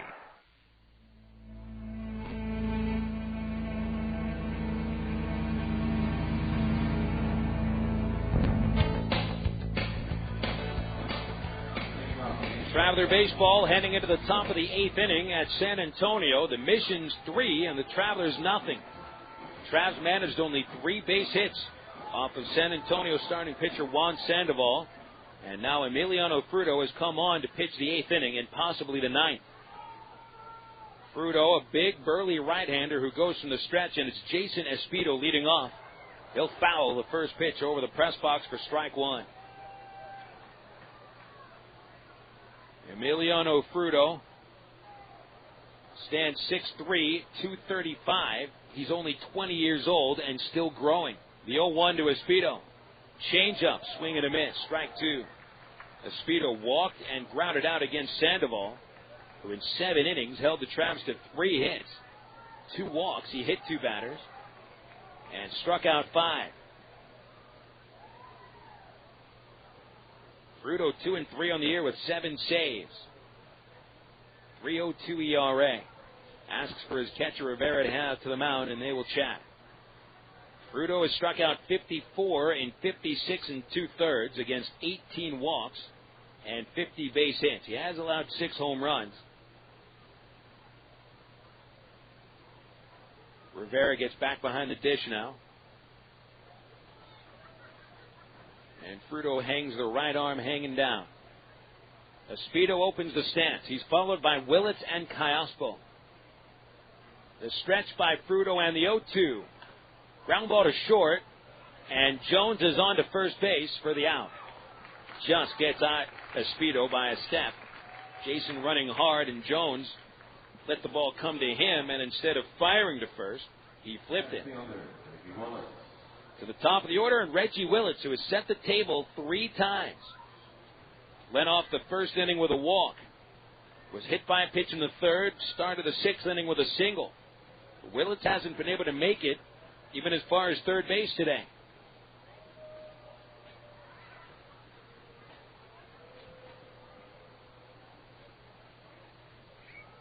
Willits taps the bat on the plate, and Fruto comes set. The pitch on the way, and he'll take a strike at the elbow on the inside corner.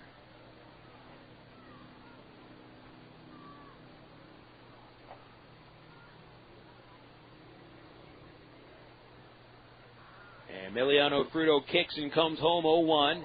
Willits swings and misses on a changeup, and it's 0-2.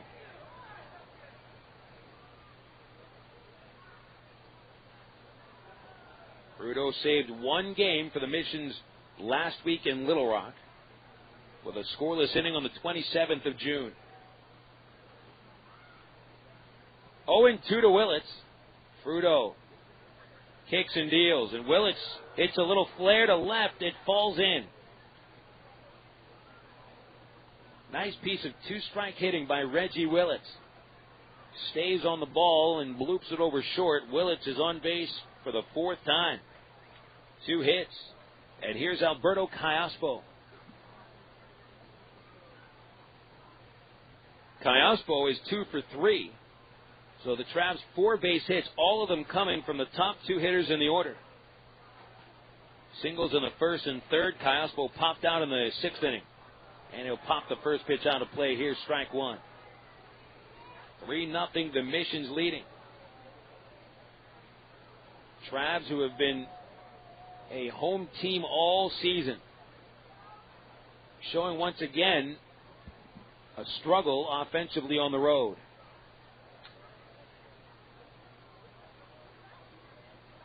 An 0-1 pitch on the way. A strike at the knees.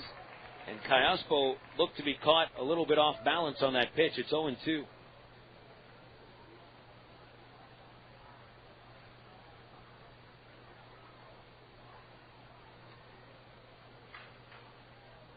Fruto checks Willits as he comes set. Here's the 0-2.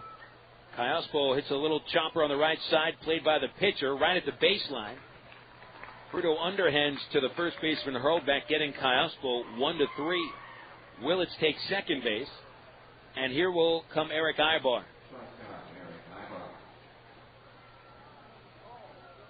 Aybar is 0 for 3. Strikeout, double play, fielder's choice.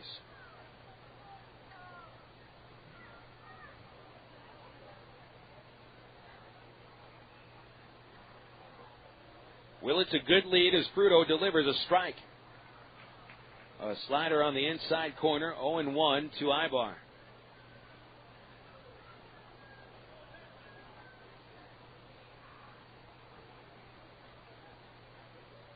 No holes on the infield as Fruto throws the 0-1, and Aybar fouls it at the plate, dribbles behind the plate. And now it's 0-2.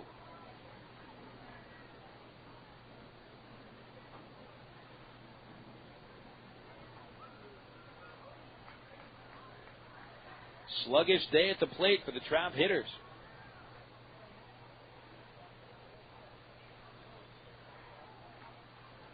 Aybar asks for timeout. It is granted. Nobody warming up in the Mission's bullpen. Fruto's going to go for a 2-inning save. He last pitched yesterday, just a third of an inning after 3 days off. An 0-2 pitch. Outside, dropped. Holding it second is Willits. The ball only went about 3 feet to the left of the catcher Rivera. 1-2. Fruto's only had 2 1/3 innings of work over the last week. And so Dave Brundage betting that time missed or just not being used will give him 2 innings of work. The 1-2 is fouled on the ground. Over to the dugout at first base, where it's played by Callaspo in front of the dugout. Aybar just looks to be fighting to stay alive here in an 8th inning at bat, trying to bring home Willits.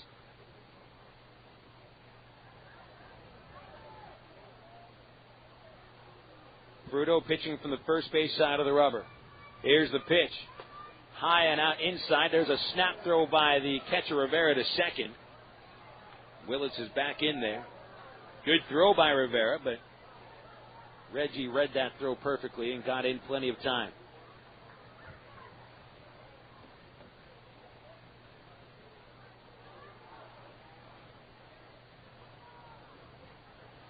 Here's another 2-2. Popped out of play.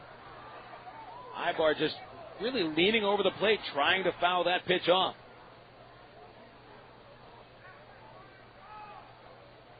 Fruto throwing hard, but also throwing with a variation on his speeds. Change-ups, fastballs. Get that fastball up to 93. Change-up is very effective.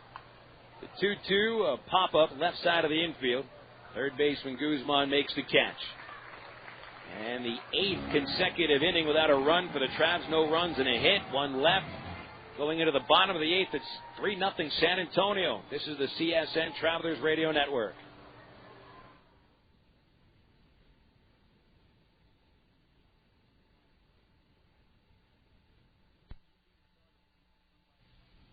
I never wanted a Coke so bad in my life. Like the time I went in a shop till you drop a thon with my girlfriend. So there I am, pinballing from store to store across the vast expanse of this mega mall, forced to give my opinion on her clothing choices, which she promptly ignored. I think it was from all the, yeah, that looks great, honey, but I was parched. Only one thing was going to unparch me, a Coke. I would have cried, but I couldn't spare the fluid. So next time I go shopping, it'll be online. Coca-Cola. Make it As an aircraft avionics technician, I repair just about any electronic component on the airplane. Jared Lampkin earned a Bachelor of Applied Science degree in Electronics Engineering Technology in 2003 and an Associate of Applied Science degree in 2002 from the ITT Technical Institute in Birmingham, Alabama. My bachelor's from ITT Tech is a really well-respected degree. The school has a lot of hands-on teaching, and it's a really nice atmosphere. At ITT Technical Institute, you can pursue skills that can be used to help you prepare for a new career or create opportunities in your current field. Call 1-800-ITT-TECH. That's 1-800-ITT-TECH, or visit us on the web at www.itt-tech.edu to investigate a campus nearest you. Find a potential new path to your future at ITT Tech. I want to move higher, get everything I can, fly my own plane. ITT Technical Institute. Education for the future.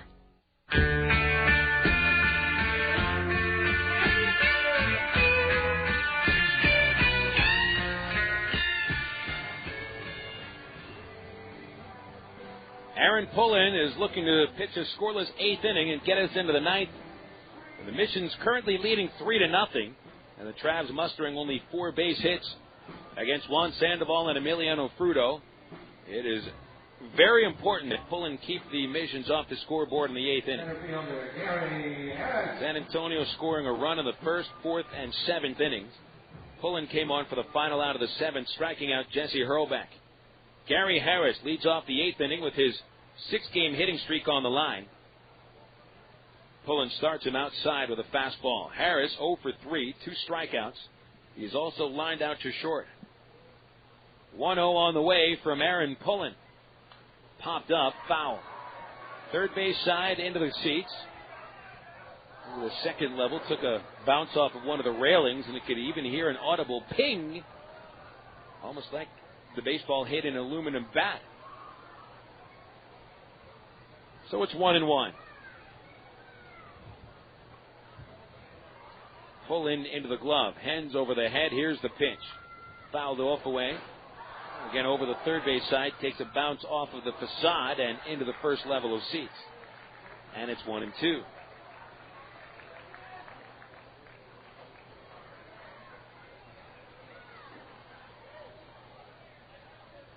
Now a 1-2 pitch. Harris swings and misses, and Pullen strikes him out. Pullen has struck out both hitters he's faced. Harris has struck out 3 times. That's 8 strikeouts for the Traveler staff today.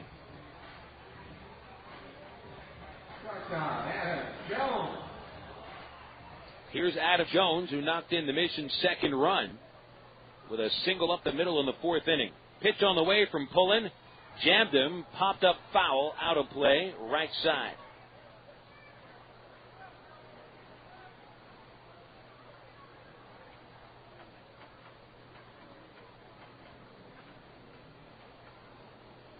Jones is 2 for 3 with singles in his last 2 at-bats. And he gets his third base hit here. A line drive over short. Adam Jones is 3 for 4. 9 hits for the Missions compared to 4 for Arkansas. Now, regardless of the offense, the star of this game so far has been San Antonio starting pitcher Juan Sandoval. Sandoval, who entered the game 5-5 with a 3.64 ERA, throws 7 scoreless innings. Lowers his ERA to 3.39. There's a ball inside to René Rivera, who bats in the 8th inning with 1 out and 1 on. Rivera is 1 for 3 with a second inning double. He's popped to third and fly to left since. 1-0 pitch. Ground ball to third. Up with it, Porter throws to second. Here's Callaspo's relay. He got him. Double play ends the inning. And it goes 5-4 to 3 to set up the Travs in the top of the 9th inning, trailing San Antonio 3-0. This is the CSN Travelers Radio Network.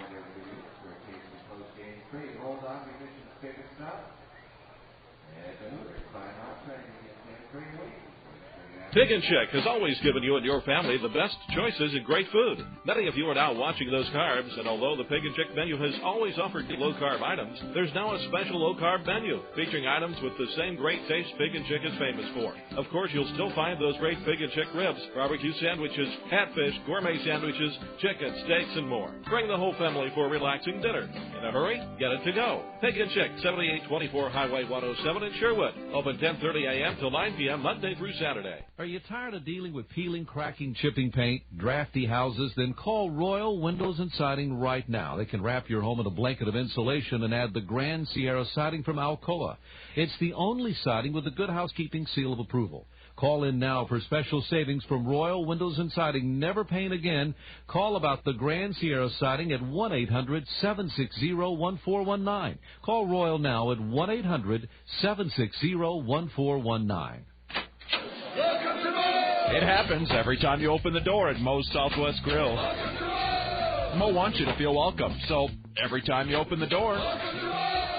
But that's not the reason people open Moe's door. It's because Moe knows burritos. And because Moe is fanatical about fresh food. You won't even find a freezer there because Moe makes everything from scratch. People open the door because Moe knows salad. Because you can watch as your meal is made to order right in front of you in just a few minutes. And Moe knows quesadillas. So bring a friend, bring the whole family. But if you don't mind, when you do come into Moe's Southwest Grill, please open the door once.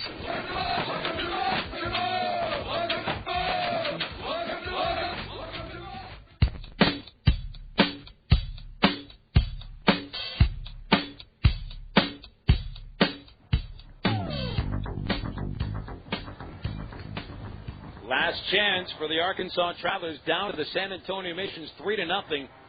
And starting off the ninth for the Travs is the number 4 batter, Mike Napoli. Emiliano Fruto remaining on here in the ninth. Retired the Travs in the 8th inning, allowing a 1-out single.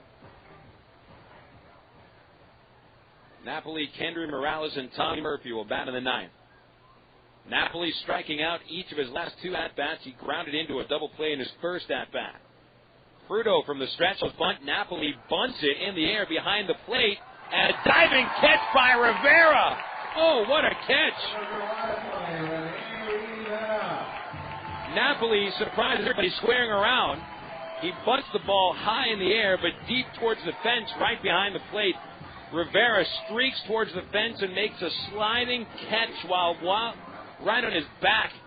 It doesn't take away a hit, but what a catch. Kendrys Morales will now bat, and a pitch on the way. And he'll send a fly ball. First pitch shallow center, and that'll fall in. Looked like Gary Harris thought he had a bead and was attempting to dive, but he stayed on his feet and let the ball fall. So Morales 1 for 4. That's the Travs' 5th base hit. I think with Napoli squaring around a bunt, you can understand how frustrating of a night this has been for the Traveler offense. Their best hitter, Napoli, resorted to bunting his way on. Now, it makes sense because you need to get 2 base runners to bring the tying run up. And obviously Napoli didn't think he was swinging the bat well enough. Here's Murphy, and he'll take a strike on the inside corner. Murphy, who is second on the team with 6 bunt hits. And you wonder if he'll try to square around. He's 0 for 3. Pitch on the way. And it's another strike call. Slider from Fruto on the inside corner. Murphy, however, hit the ball pretty hard his last time up to dead center, about 10 feet in front of the fence. But it was caught by Harris. 3-0 the Missions, and the Travs have 2 more outs to work with. No one holding Morales on at first. Fruto deals 0-2. Strike 3 call. A slider right on the outside half of the plate. Murphy turns on the heel and walks back into the dugout. Victim of a strikeout for the first time today, and that's strikeout number 1 for Fruto and 6th on the game for the Missions. So Greg Porter comes up now, strikeout in the 2nd, fly out in the 5th, and hit by a pitch his last time up.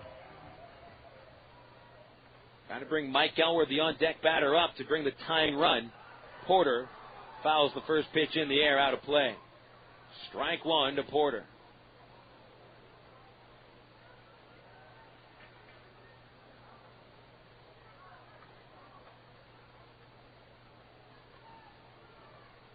Left-handed batter Porter. A lot of room up the middle. The 0-1 pitch from Fruto. Swing and a miss. Porter put a good cut on a hard fastball, but Fruto comes up on top. And now it's 0-2 with 2 outs in the 9th inning.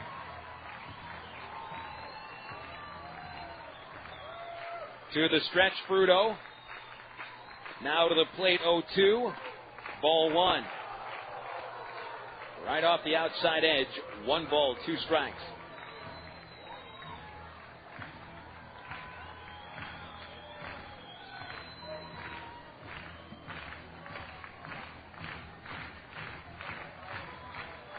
Back to the stretch, Fruto.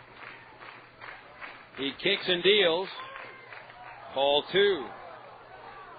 That time the slider goes inside to Porter.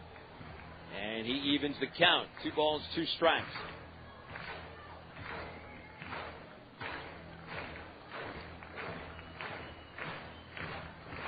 Fruto stays on the hill, leaning in. Brings the hands together at the neck. Here's the 2-2 to Porter. And a line drive base hit to left field. That'll bring the tying run to the plate. Morales at second, and Porter keeps the Travs alive with a 2-out single in the 9th inning.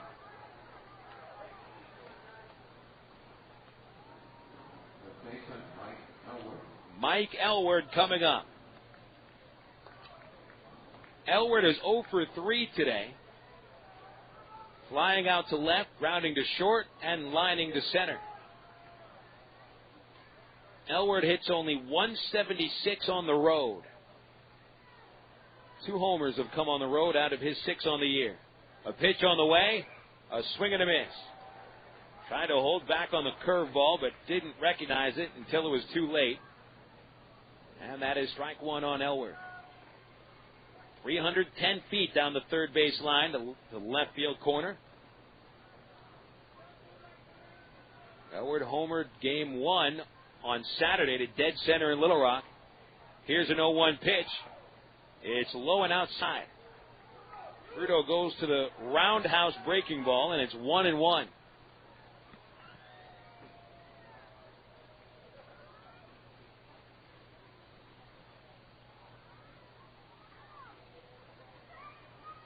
Fruto gets a look at the runner at second and comes home. Elward fouls it. A pop-up out of play over first base. And once again, the Travs are down to their last strike.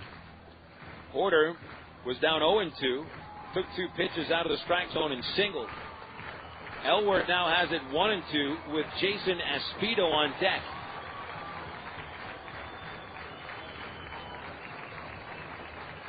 Emiliano Fruto has the sign. Here's the pitch to Elward. Swinging a little chopper to short. Charging on is Jones. Gloves it, guns it, gets him. Game over.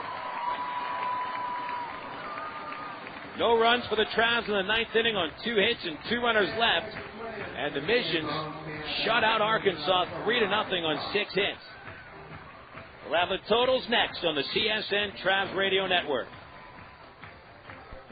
With your family tonight. Whether you're planning a meal before the game or snacks for the game, remember to include milk, cheese, and yogurt in the game plan. 3 servings a day of dairy is the right amount to help keep your body healthy. It's easy. Just look for the 3-a-day logo on your favorite calcium-rich dairy foods at your local retailer. For more information, including recipes and coupons, visit www.3aday.org. Have you had your 3-a-day today? The power of cheese. Brewery, can I help you? Hi, I just bought a 6-pack of your beer, and I think there's something missing in it. There's no taste in the beer. There's no taste? I was hoping maybe somebody in shipping could send me flavor. Like, I'm not trying, all I want is flavor. Sure, there's no flavor. Is there like a flavor distribution center in my neighborhood? I'll pick it up. No, there's no centers. I'll tell you what, I got some Miller Lights here. That'll do the trick. Thank you very much. Okay. Have a good day. If you're going to choose on taste, choose the light beer that actually tastes like beer. Great tasting, less filling Miller Lite. Miller. Good call. Miller Brewing Company, Milwaukee, Wisconsin. Live responsibly. And now Sonic presents Molly, Brian, and some cookie dough hijinks. This Sonic cookie dough blast is great. I love it. It's got all these little bits of cookie dough in there. You know, it just reminds me when I was little, my mom was making some cookies, and I got all the dough, and I ate all of it before she could cook the cookies. Oh. And I tell you, my reaction to that sugar was pretty phenomenal. I sort of started vibrating, you know, and running around and getting really hyper. And at one point, I thought that I was an actual beam of light. And, you know, I was running around the house saying, I'm a beam of light, I'm a beam of light. And, Honey, yeah. you did that last week. Was that last week? Yeah. Oh. I didn't know you'd eaten a bunch of cookie dough. That actually makes me feel better. Cookie Dough Blast, new at Sonic. It's the irresistible taste of chocolate chip cookie dough blended into a creamy frozen treat. Try one tonight because Sonic's open till at least midnight all summer long. Sonic's Cookie Dough Blast at participating Sonic drive-ins. It's not just good, it's Sonic good. Quitting smoking. Quitting.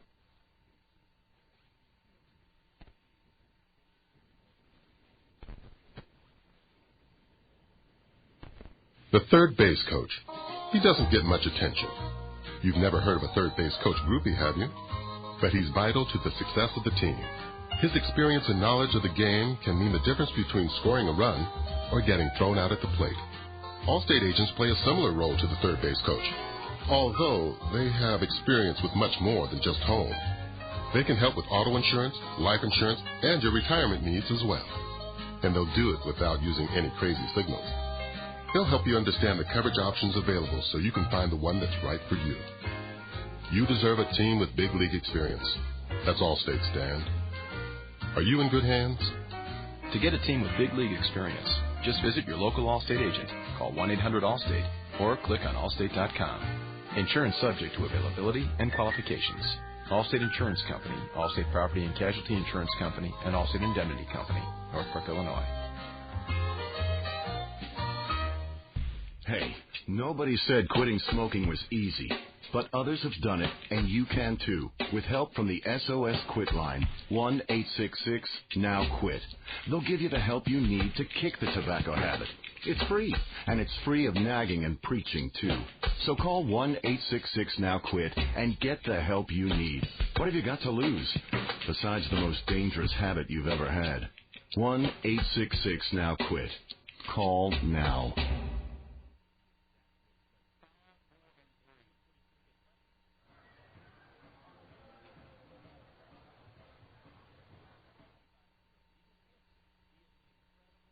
Loss in San Antonio. Arkansas, no runs, 6 hits, 3 errors, and 8 runners left. For the Missions, 3 runs on 9 hits, 1 error, and 8 runners left. Winning pitcher Juan Sandoval is 6-5. The losing pitcher Steven Shell is 5-7. The save goes to Emiliano Fruto, his 8th. Time of game 2 hours 32 minutes, and the paid attendance at Wolf Stadium is 3,017. The Missions win puts them at 11-7 in the second half. They're 49-39 overall, and at home the Missions are 27-16. Trav's loss ends their 3-game winning streak. They're now 8-10 in the second half overall, 42-46, and continue to struggle on the road at 14-27 on the season away from Raywinder Field. 3-0 the Missions win. We'll recap the ball game next on the Allstate Insurance Postgame Report.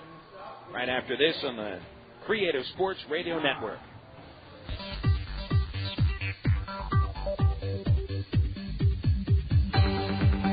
Arkansas Traveler Baseball on the CSN Radio Network was brought to you by the ITT Technical Institute online at itt-tech.edu. By Coca-Cola, make it real. By Miller Lite, prevent taste loss with Miller Lite.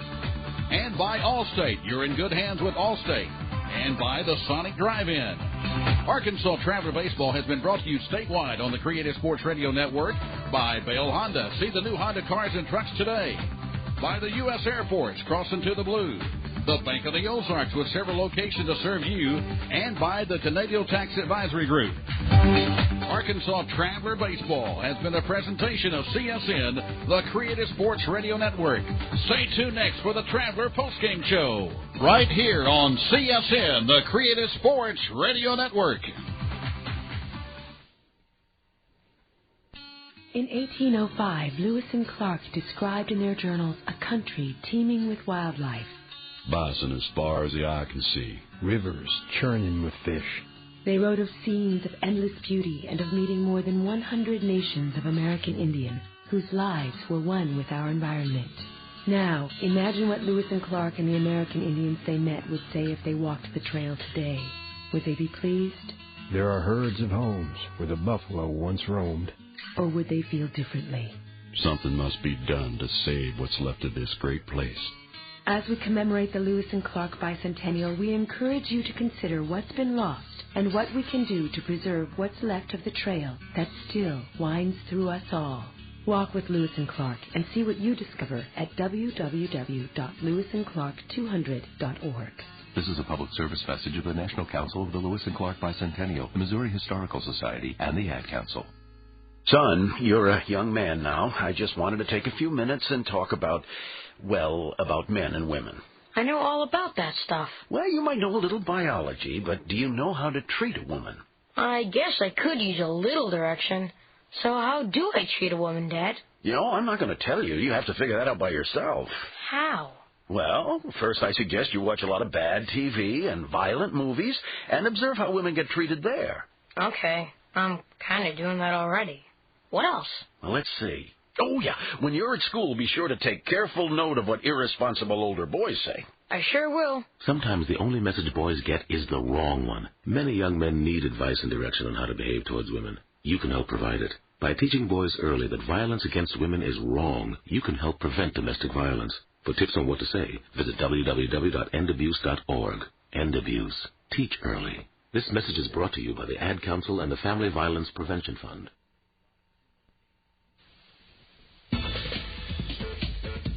The Allstate Insurance Arkansas Traveler Postgame Show is brought to you by Allstate Insurance. You're in good hands with Allstate.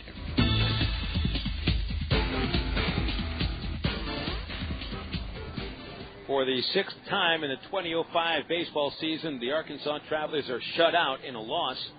And for the first time this year, it's the San Antonio Missions that pulled a shutout over the Travs. 3-0 the final score.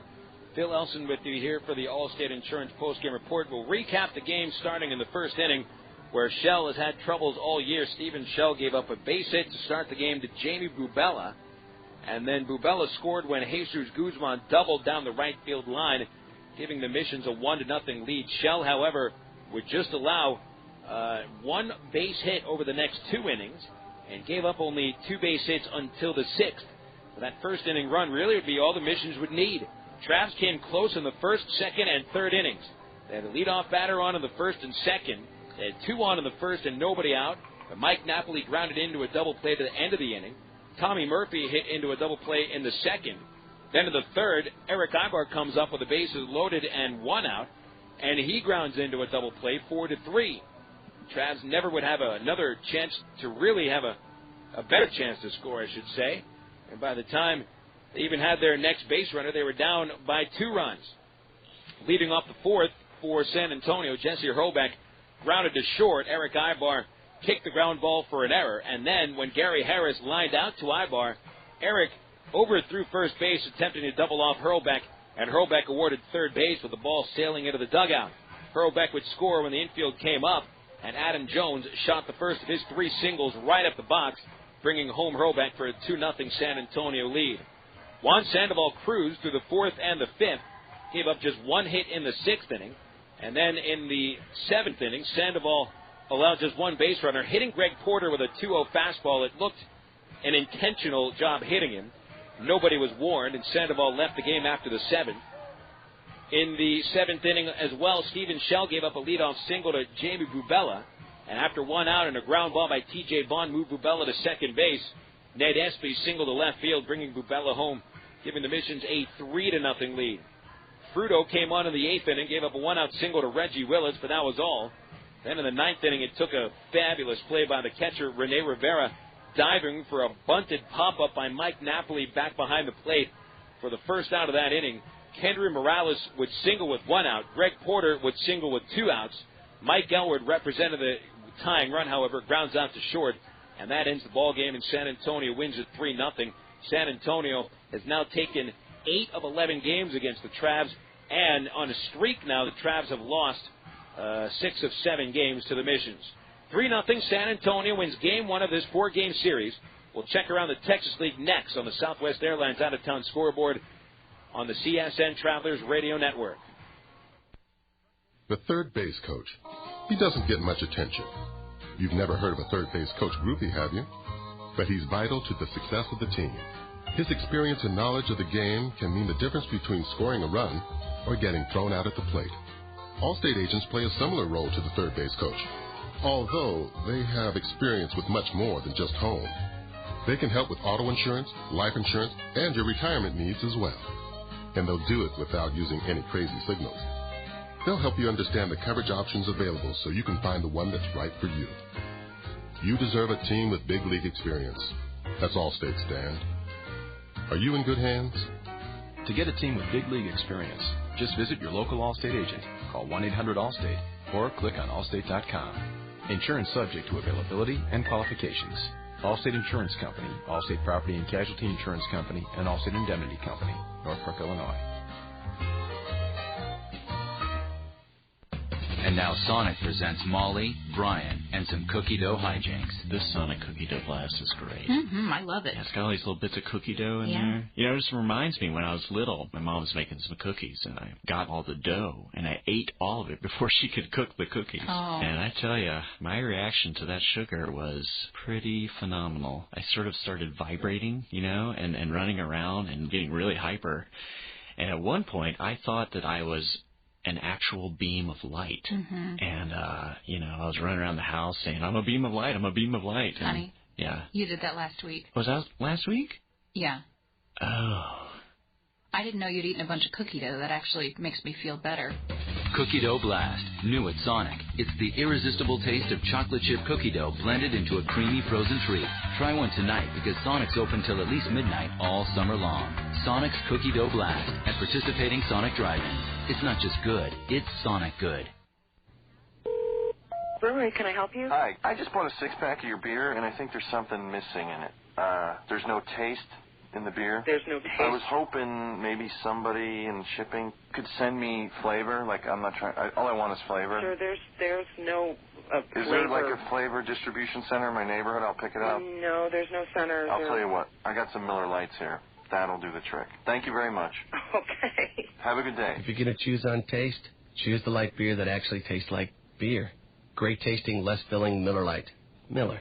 Good call. Miller Brewing Company, Milwaukee, Wisconsin. Live responsibly.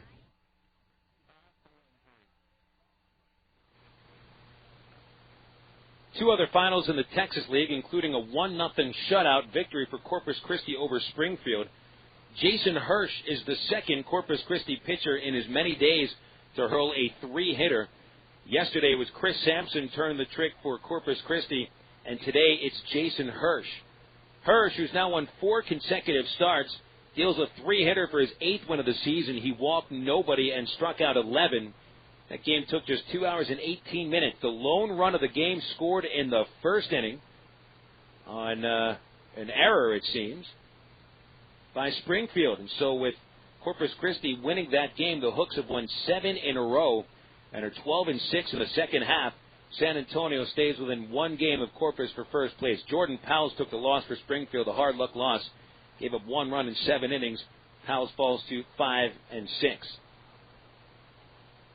Elsewhere in the Texas League, and now all the scores are finals, it was the Wichita Wranglers downing Midland 5-4. A first-inning rally for the Wranglers brought home all 5 of their runs. Home runs by Mike Diaz and Josh Presley. Presley's 9th. Kyle Snyder got the win in a rehab start. Stephen Bondurant took the loss. Jonah Bayless saved his 7th. Midland came back, but lost that game by 1 run after trailing 5-2 after the first inning. Andre Ethier and Jeremy Brown each hit a home run for the Midland Rockhounds. Midland falls to 9-8, with Wichita winning. They're 9-8 as well. And the Wranglers break a 3-game losing streak to the Travelers. Tulsa, winner over Frisco, 9-5 today. 2 homers in that ball game, 1 for each team. The Drillers got a home run from Judd Thigpen. Meanwhile, Frisco got a home run from Jason Hart, his 15th. That win for Tulsa puts them at 8-9, and they leapfrog the Travs into 3rd place. Arkansas back into 4th place. Frisco losing once again. The Rough Riders have dropped 8 consecutive games. Those are the Texas League scores, and coming up next, we'll update you on the Southwest Airlines out-of-town sports ticker, which usually would be the Major League scores, but we'll give you the recap of the first couple of rounds of the Home Run Derby right after these words on the CSN Radio Network from Settle Office Products. When it comes to a full line of office products, the name is Settle Office Products, 4412 MacArthur Drive in North Little Rock. They've been in business on MacArthur Drive for 23 years. They get free delivery anywhere in Central Arkansas. They have office furniture, office supplies, scratch and dent furniture, and they're family owned and operated. Give them a call today at 758-1050 or see them on the website at www.settleofficepro.com. It has a legendary reputation for reliability, durability, and quality. It's been named to Car and Driver's 10 Best list 18 times. It was the first gasoline-powered production automobile to be certified as a low-emission vehicle in the U.S. And the best part is, it's used. Proof that how you start out in life is a good indication of how far you'll go. Honda certified used cars. See, it may be used, but it's still a Honda. Vail Honda, 13101 Chenal Parkway, Little Rock. The Air Force is the only branch of service with its own community college. It's called the Community College of the Air Force, and it makes a difference. You see, in the Air Force, you earn college credit for learning your job. You can earn an associate's degree in one of 66 career fields. Your job experience goes farther in the Air Force. For more information, call 1-800-423-USAF or log on at airforce.com. Cross into the blue with the U.S. Air Force. No one comes close. CSN is now live on the internet at csnsports.com. Click on Live Broadcast in the upper left-hand corner on your homepage for live play-by-play audio, not to mention all other programs CSN produces during the year. Check out our webpage with a list of games today on CSN, the latest scoreboard, and the latest sports headlines at csnsports.com. That's csnsports.com with live coverage worldwide on the internet. csnsports.com, bringing you closer to us than ever before. Well, the Home Run Derby is in the finals right now. It's Bobby Abreu and Ivan Rodriguez at Comerica Park in Detroit. Abreu set a new record for hitting home runs in the Home Run Derby in the first round. He hit 24 home runs in the first round. And the second round featured nobody from North America. As Panama might count as North America, so will the Dominican Republic.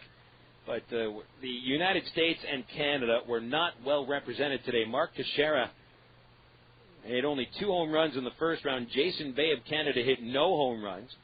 Andrew Jones and Hee-Seop Choi were knocked out after the first round, each with 5 home runs apiece. Pudge Rodriguez hit 7 in the first round. Carlos Lee of Panama, David Ortiz of the Dominican Republic, 11 and 17 home runs respectively. Then Abreu hit 6 in the semis. Rodriguez hit 8. Lee and Ortiz were eliminated, hitting 4 and 3, and right now it's Bobby Abreu and Ivan Rodriguez going up against each other. It's Venezuela against Puerto Rico in the finals of the Home Run Derby. Major League All-Star Game is tomorrow, and the starting pitchers have been set. Chris Carpenter for the St. Louis Cardinals and Mark Buehrle from the Chicago White Sox. Certainly I don't think it's any surprise or coincidence that the teams with the 2 best records in each league have their ace pitcher starting the All-Star Game in Detroit tomorrow.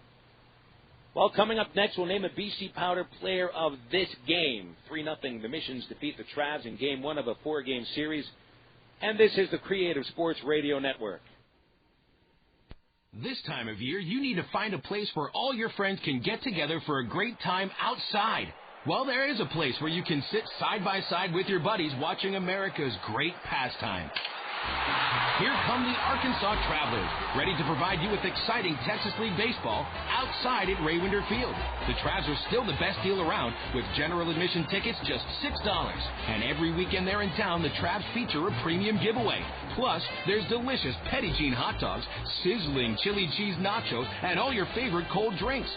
For the 5th season, the Travs are affiliated with the Los Angeles Angels, one of baseball's most talent-laden organizations. Last year, Travs third baseman Dallas McPherson was named the top player in the minors. You're sure to see a rising star every night. So get on the horn and gather up all the guys and girls. It's time for a raucous, foot-stomping time with the Arkansas Travelers.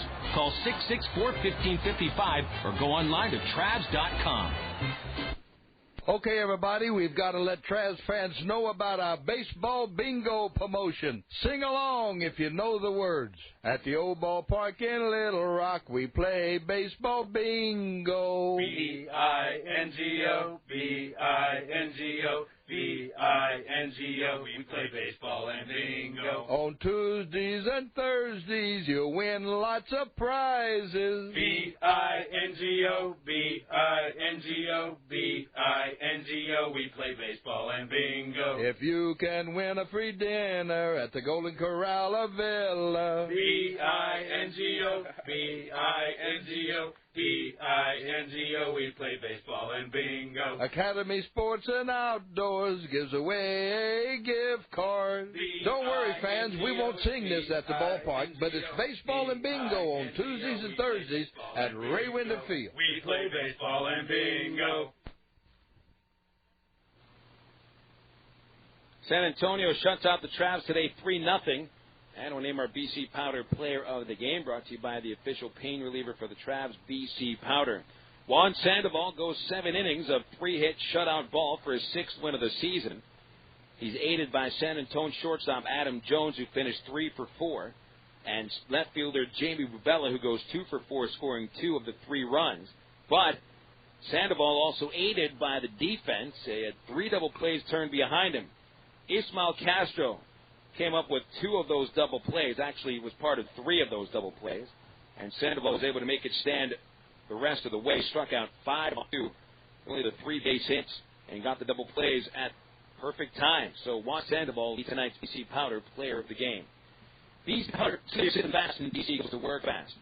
For headache, backaches, or muscle pain, nothing works faster than BC. Use as directed. 3-0, San Antonio shuts out the Travs. We'll wrap everything up after this on the CSN Travelers Radio Network. Ed and I sell soft drinks at ball games, and he first told me about BC Powder. We carry big trays of drinks up and down the stadium steps.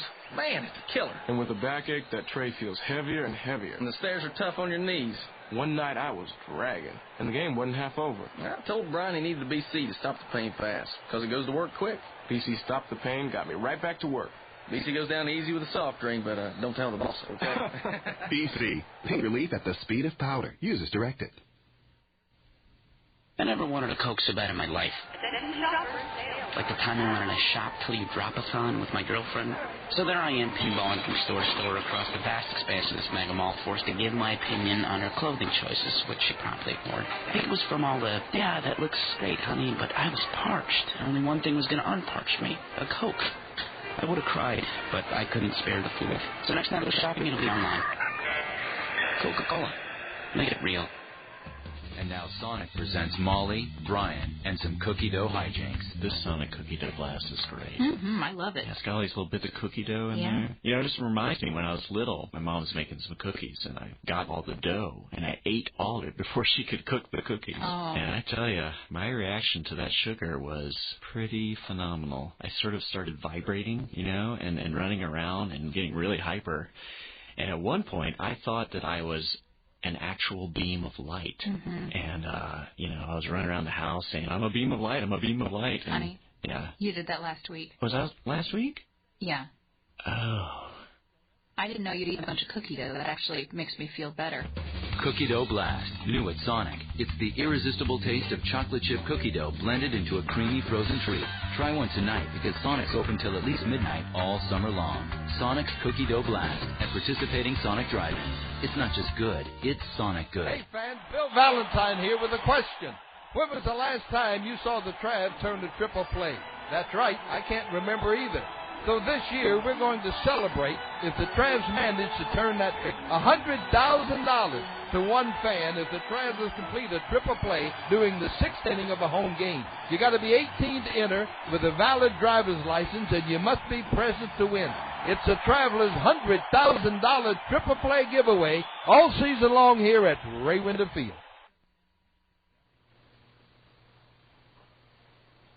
San Antonio dominated the Travs tonight by a 3-0 score, and now Arkansas has lost all 4 games that they have played at Wolf Municipal Stadium in the 2005 season. Here are the official totals for tonight. Arkansas, no runs, 6 hits, 3 errors.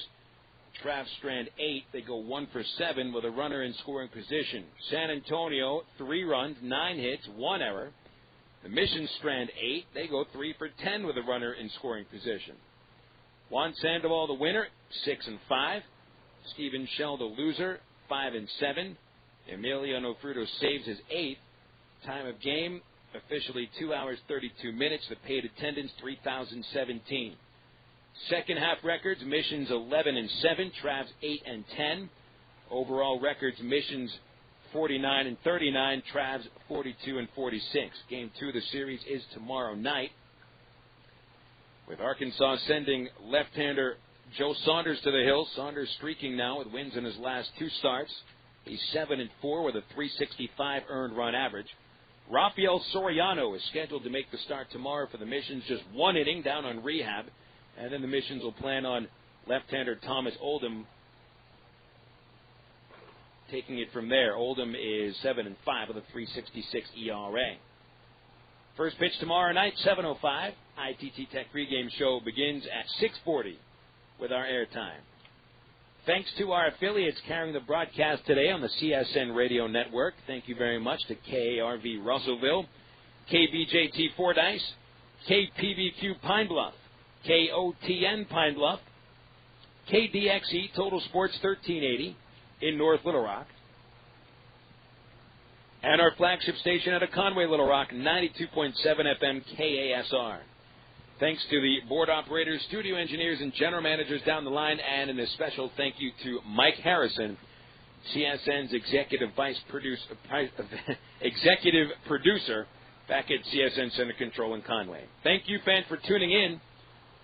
I'm Phil Elson, and a reminder, our final score tonight, San Antonio 3, Arkansas nothing. Folks, don't forget it's just a game. We'll talk baseball again tomorrow night.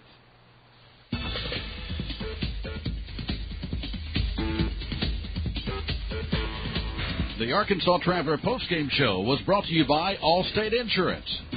See your nearest Allstate Insurance agent anywhere in Arkansas today. And remember, you're in good hands with Allstate. Arkansas Traveler Baseball has been a presentation of CSN, the Creative Sports Radio Network.